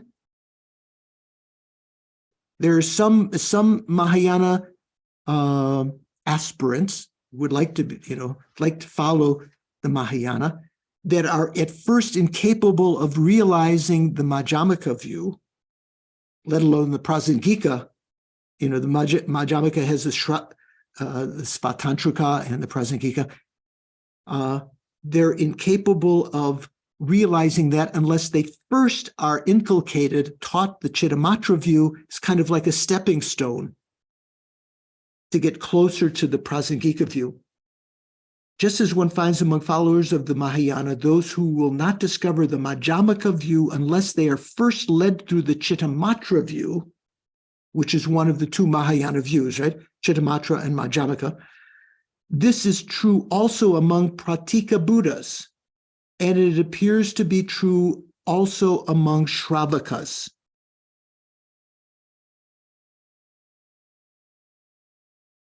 Furthermore, in both the Light on the Perfection of Wisdom and 25,000 Lines, the Muktasetta's commentary that we were talking about, as well as the exposition on the 8,000 line Perfection of Wisdom.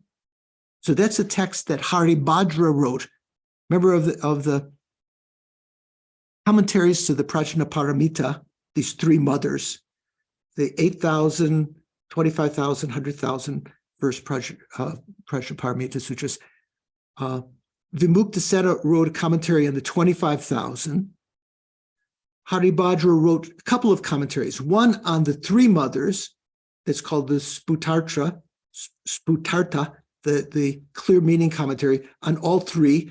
And he wrote another much longer commentary on the 8,000 verse or 8,000 line Perfection of Wisdom. That's by Haribhadra also. If you're interested, Gareth Sparham, Snehi, is Gareth taught at Shantideva Center? Okay. Gareth Sparham, No. translator, translated many texts, maybe some of you have seen. His big epic was Haribhadra's commentary on the 8,000 verse. So that's in English, you can find that. So furthermore, in both the Light on the Perfection of Wisdom and 25,000 by Vimuktasena, as well as the exposition on 8,000 line Perfection of Wisdom by Haribhadra, to substantiate the point that the ultimate expanse, the Dharma Dhatu, is defined as the lineage of all three vehicles, these commentaries cite the statement that all Aryas are defined in terms of the unconditioned alone.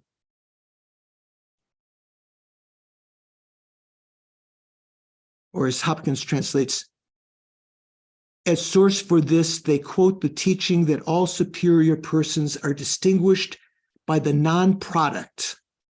That means the element of qualities, the Dharma Dhatu, or emptiness. In the Vajracchedika, the Vajracchedika Sutra, right? The lines that says, because Arya persons are defined in terms of the unconditioned alone.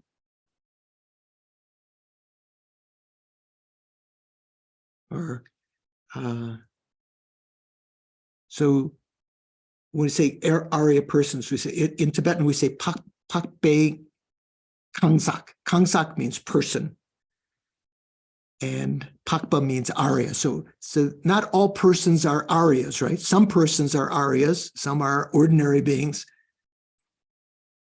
So Arya persons or Arya Kangsak are defined in terms of the unconditioned alone. That statement is presented as a substantiation of the statement, neither the attributes of the Buddha exist, nor all teachings,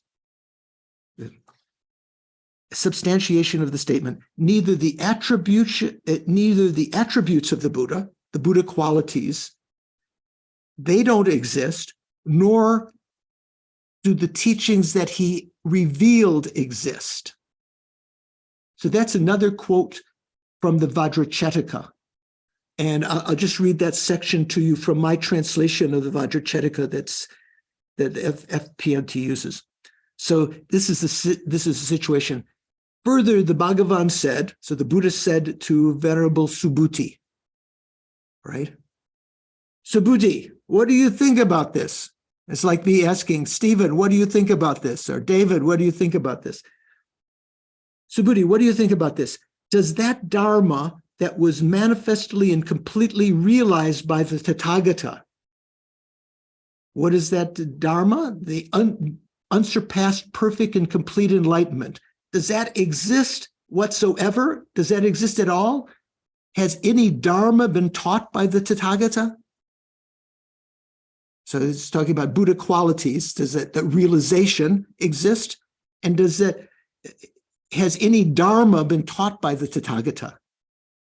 So what do you think, Stephen? What does Subhuti say? Well, I don't know, Venerable George. What I would say is, I would say no, it doesn't exist inherently.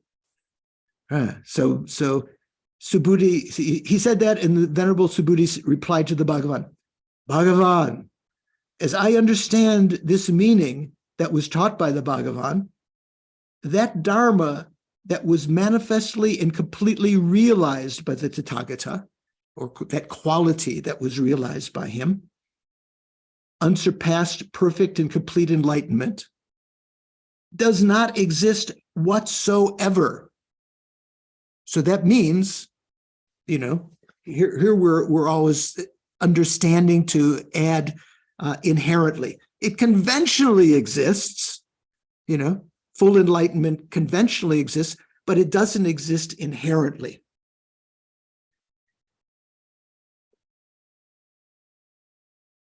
That Dharma that was taught by the Tathagata also does not exist whatsoever. So that's kind of giving the context of this statement when it said, how did Jimpa translate here? Neither the attributes of the Buddha, that means the Buddha Dharma, the Buddha qualities, full enlightenment and so forth, neither the attributes of the Buddha exist. They do not exist, that realization, nor the teachings that he has revealed, neither of them exist. That Dharma that was taught by the Tathagatas does not exist whatsoever. Why is that, Subhuti said? Because any Dharma manifestly and completely realized or taught by the Tathagata, so that which he realized and that which he taught, is not to be grasped, is not to be expressed. It is not Dharma, nor is it non-Dharma. Why is that, Subhuti said? Because Arya beings are differentiated by the uncompounded. So that's the context. If you take a look at the Vajracchedika, you can find that statement in there. This means that all the Aryas of the Hinayana and Mahayana are defined on the basis of actualizing the unconditioned. What does that mean? What's the unconditioned? That means emptiness. Actualizing it means realizing it, right? That means that all the Aryas of the Hinayana and Mahayana are defined on the basis of actualizing the unconditioned, the ultimate truth. Actualizing it means realizing it, which is the non-existence of all phenomena on the ultimate level. Therefore, and then Jimpa has in parentheses, on this point of the presence of the knowledge of emptiness among Shravakas and Pratika Buddhas, there is no contradiction between this tradition of Chandrakirti and the tradition of the ornament of clear realizations, the Abhisamayalankara. So even according to the tradition of the commentators on the ornament, such as Vimuktasena and he should say also and Haribhadra, mentioned above, we should understand there to be two types among Shravakas and Pratika Buddhas, those who realize emptiness and those who do not. And then Jimpa ends that with saying, I could elaborate further, but the Tibetan says trope chogo, which means enough elaboration. I don't know where he got, I could elaborate further. Jeffrey translates, therefore the Prasangika system and Maitreya's ornament for the realizations are not contradictory. Chandrakirti's system and Maitreya's system.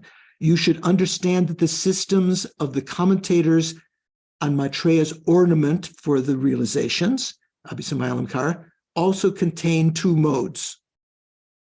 Enough elaboration, Jeffrey says. Okay. Jimba says, I could elaborate further. I'm not sure where Jimba gets that from. Okay. Whoa. Now, next time when we start again, we're going to start from this next section, the quality that comes to be superior on the first ground. So now we go back to the Chandrakirti's text. So which page is this in Jimpa's? Starting 106. 106? Okay. And 182 and Hopkins is what, 182? yeah. Okay. So you can make note of that. That's where we'll start that next time. So this is talking about going back to the Chandrakirti's Madhyamaka Vatara now. All that long section, there was some of that was in Chandrakirti about the hearers and solitary realizers realizing emptiness, but there was so much more that Lama Tsongkhapa gave to substantiate that fact from Shantideva and from other sutras and quotations from Nagarjuna's commentaries and so forth. Okay, how are we doing? Completely, is your mind completely like that emoji with the brain blowing up? You okay? Ida, you have a question. Yes, I'm a bit confused. How can there be two types of hearers and solitary realizers when the direct realization of emptiness is the only way to get liberation, to get liberated? Again, it depends on the contents. For instance, remember what I said, the contents that's kind of being poured into their mind streams, which are empty of an inherent existence, are different. Some of the Pratika Buddhists have a different aspiration. They want to achieve enlightenment in their last lifetime alone, with no teaching Buddhas present.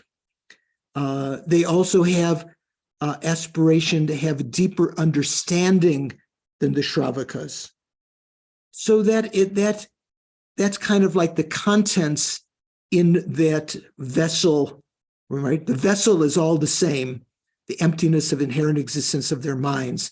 But what is conventionally poured into that, or what the contents of those minds are, different realizations, different aspirations, different karmic abilities and so forth due to their previous, habituation on the path.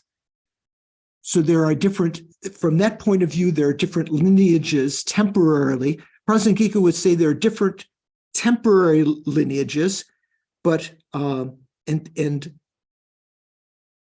three separate vehicles to pursue those lineages.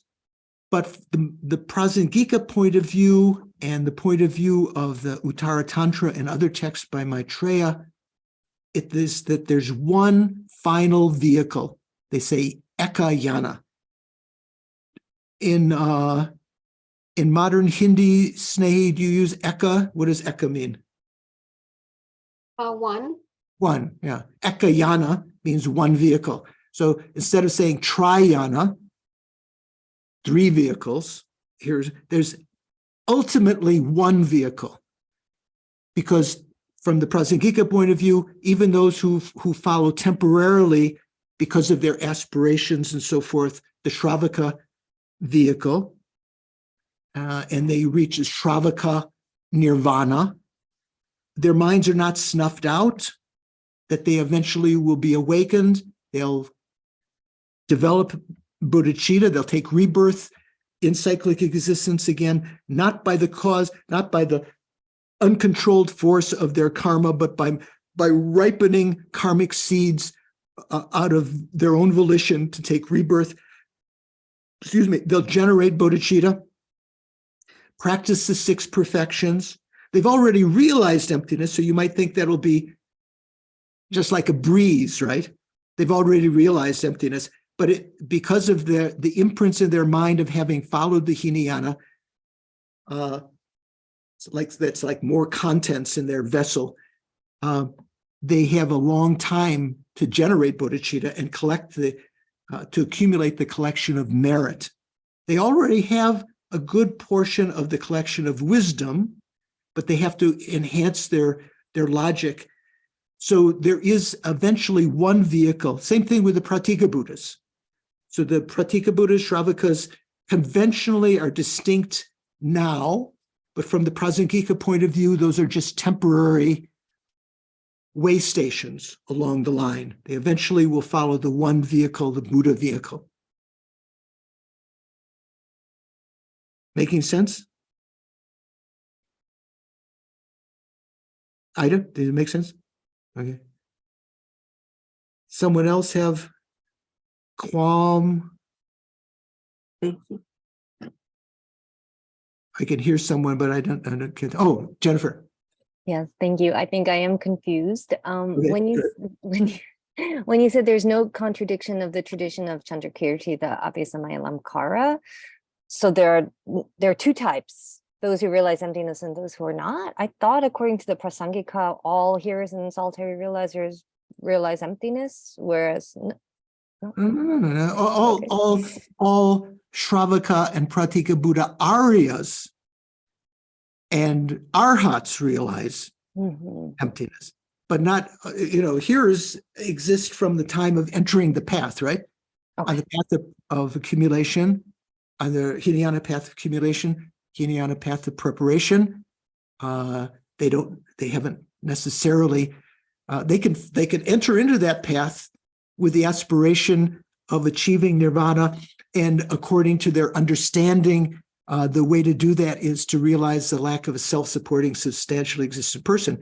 Even if they realize that, they would not become Hinayana Aryas. They would be on the path of preparation, and they need some tutoring or more instruction to realize the lack of inherent existence. So, but those are stepping stones, because as the text said, the majority of individuals of the Shravaka lineage, that means people whose aspiration is to achieve liberation, the majority of them are not capable at first of realizing emptiness. So the Buddha very skillfully taught the lack of a self-supporting, substantially existent person, because that will subdue the manifest delusions. They'll be able to practice and find, accumulate an incredible amount of merit, be born again, and perhaps enhance their understanding over time. Same thing with the Pratika Buddhas. They have, from the beginning, they have an interest to achieve a slightly higher goal than the Shravakas are aiming for, just nirvana in a couple of lives. They wish to have a deeper understanding. They want to do it by themselves, alone in their last lifetime, and so forth. And they, besides meditating on the Four Noble Truths, they meditate especially on the 12 links of dependent origination, to have a deeper understanding of how we're enmeshed in cyclic existence. And they too will eventually, some of them will be suitable more quickly to realize the Chittamatra view, to follow the Chittamatra view and have realizations from that point of view, and then be susceptible to the Madhyamaka point of view, maybe because they've already followed the Chittamatra view, maybe they would first follow the Yogacara Svatantrika and then eventually be suitable receptacles for the Prasangika teaching. So when we get to the 6th chapter, the chapter on the perfection of wisdom, the 6th mind generation is called in Chandrakirti's text. There we talk about who is a suitable receptacle for the teachings on emptiness. Same kind of terminology. Who's a suitable vessel? So who's a suitable vessel to hear the Mahayana teachings? Someone who, when the teachings are begun to be explained, tears come to their eyes. The hairs on their body stand on end. Maybe they shiver in anticipation. This is what will save me. This is what understanding emptiness. This is where it's really at. So those individuals are like ourselves. We're hearing about these teachings now. In our future lives, when the subject of emptiness, we may be receptacles now for the teachings of emptiness, because in previous lives we've been familiarized with it. But in future lives, when we hear that, our hairs will stand on end. What is that? What happens like that in life, in ordinary worldly life? When do people's hairs stand on end? When they're frightened or when they're really excited about something, right? So tears come to the person's eyes. So those are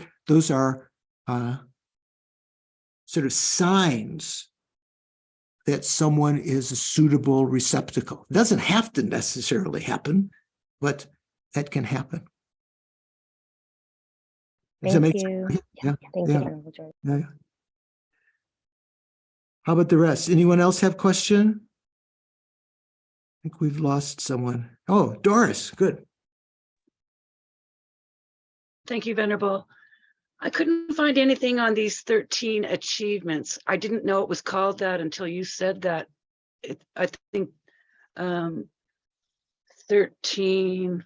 What does it call? Yeah. So it's not going to. I don't think it's in the 4th chapter. It might be in the 4th chapter. I can't remember. Stephen says no, it's not in the 4th chapter. Okay. So yeah, it's in the 1st chapter. It's topic 4, Doris. Okay. All right. Oh, there you go. Okay. Yeah. I looked, but I didn't see. Yeah. So those of you, and Tendrin, if you have your 70 topics textbook, you look for topic number 4 out of 70, right? 13 achievements. Okay. Don, any questions? KT? Anything?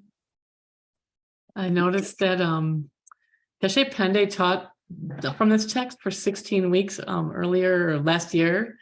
And I tried to enter the middle way the best I could. But what I noticed about being with you the last few weeks is that he actually he skipped this whole section. I'm just commenting that maybe we weren't ready to hear, because I'm finding it difficult and challenging. And yeah. So who is this? Geshe Pende at Drepung in Atlanta. Oh, okay. So he taught what, the Chandrakirti or Lama Tsongkhapa's text? Yeah, he was working from here, and then just so he skipped this whole section. He skipped this whole section. Yeah, that's right. He didn't go with us there. He just. So those of you who are discouraged, you can take some solace in that this obviously quite capable Geshe at what was it, in Atlanta? In Atlanta, yes. No, the Drepung has started one of their satellite centers there. And so obviously they chose a qualified Geshe. He just skipped over this whole section. So those of you who are kind of bemused and say, oh my gosh, you can think, we've got the scars. We chewed those dry bones. Our teeth have been broken up. But, George didn't spare us. He put us through the fire. Mikhail. Yeah, I just don't understand the end of one of the former paragraphs. Yeah. Therefore, when it comes to grasping at true existence of subject and object as substantially distinct, we must identify two types. One that constitutes subtle obscuration to knowledge, and one that does not. I just don't Okay, get what it remind me, means. so from where we ended, how far back are you talking about? It's note 205, Oh, no, 205, okay. just before, well, yeah, the end of the paragraph just before. Okay, let me just see, 205, I can find that, here we go. So if one contends that Yeah, just before, the sentence just before. Oh, okay. Therefore, when it comes to grasping at the true existence of subject and object as substantially distinct,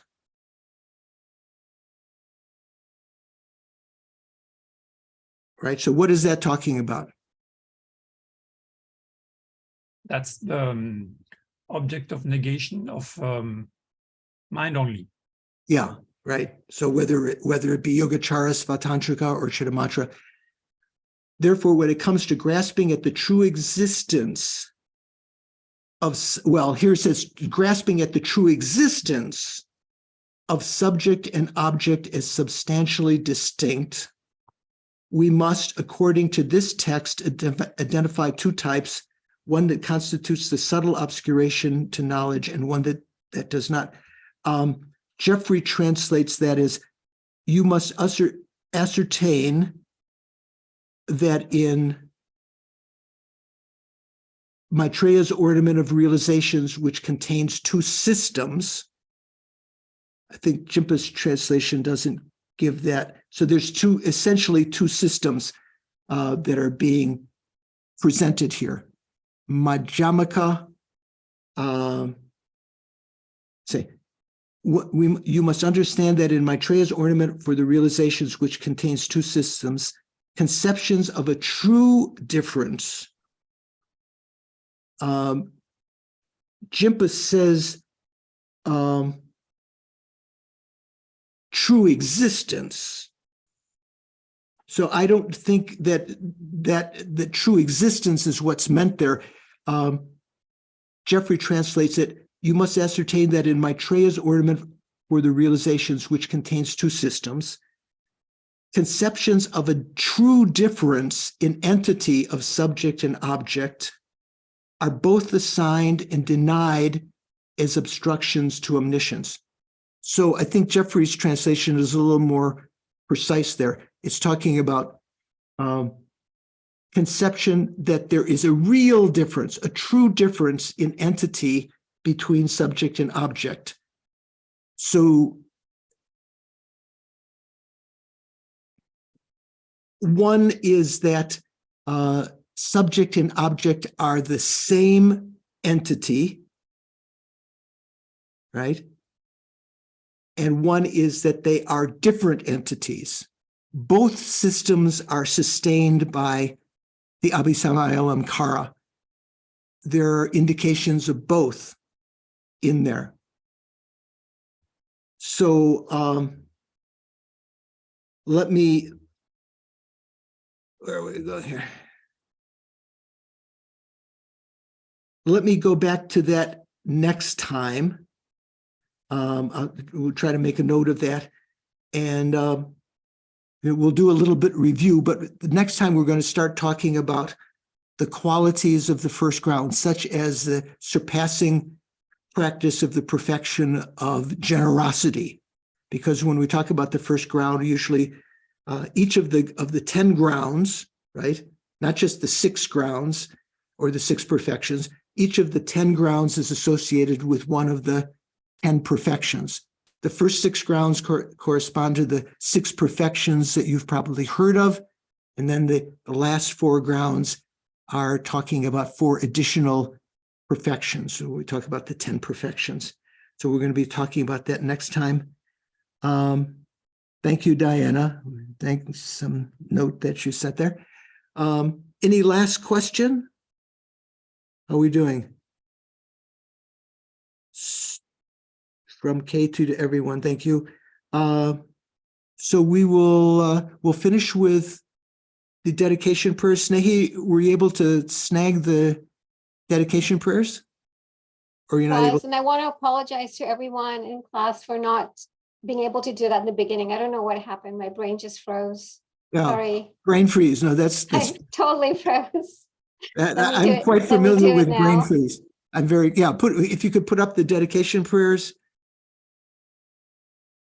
So just after that. Sorry. That's okay. Oh, okay. Not recite the mandala. No, we'll skip that. Okay. Gewadi Nyurduda Lama Sangye Drupgyurne Roa Chikyang Balupa De Sala Kupasho.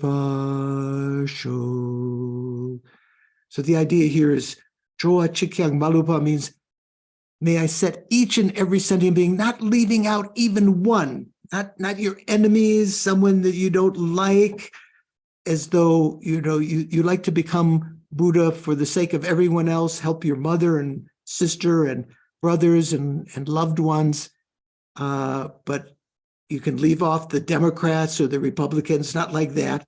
Each and every sentient being. That's why we're dedicating these merits to achieve enlightenment for that sake, to lead them into that enlightened state. Changchup Semchog Rinpoche, Ma ke panam ke gyurchik, ke pa nyampa me payang, gone gontu pelbarsho. I think the merits that we've created, among other, you can dedicate to many goals. You're not limited to dedicating to one thing, particular dedicating to the generation of bodhicitta that has not yet been generated. What little insights into bodhicitta we do have made that not decline, but increase ever more. And then long life prayer of Lama Zopa Rinpoche, you who uphold the Muni's moral code, serving as the bountiful bearer of all, sustaining, preserving, and spreading Lama Tsongkhapa's victorious doctrine, Manjunath's doctrine. Manju means, Manjushri. Masterfully accomplishing magnificent prayers that honor the three jewels. You who are the savior of myself and others, your disciples, please, please live long. And you who are eyes, all of our gurus who are eyes to view, to see, to study, to know the infinite scriptures.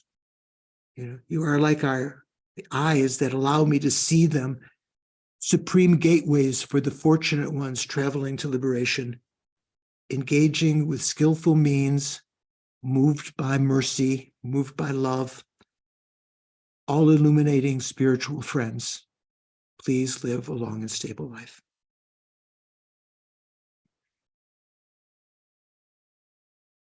So thanks for your patience, your Dharma geekdom, and look forward to seeing you. So we'll have a discussion group on Monday, day after tomorrow. Those of you who want to, we'll be talking a little bit about other emptiness, Shentong and Rongtong, and look forward to seeing you in a couple of weeks. Take care. Thank you, Venerable George. Thanks, Venerable Thank you, George. Venerable George. Bye-bye. Thank you, Venerable Thanks, Anand. George. Take care. Bye, everybody. Bye, everyone. Take care, everyone.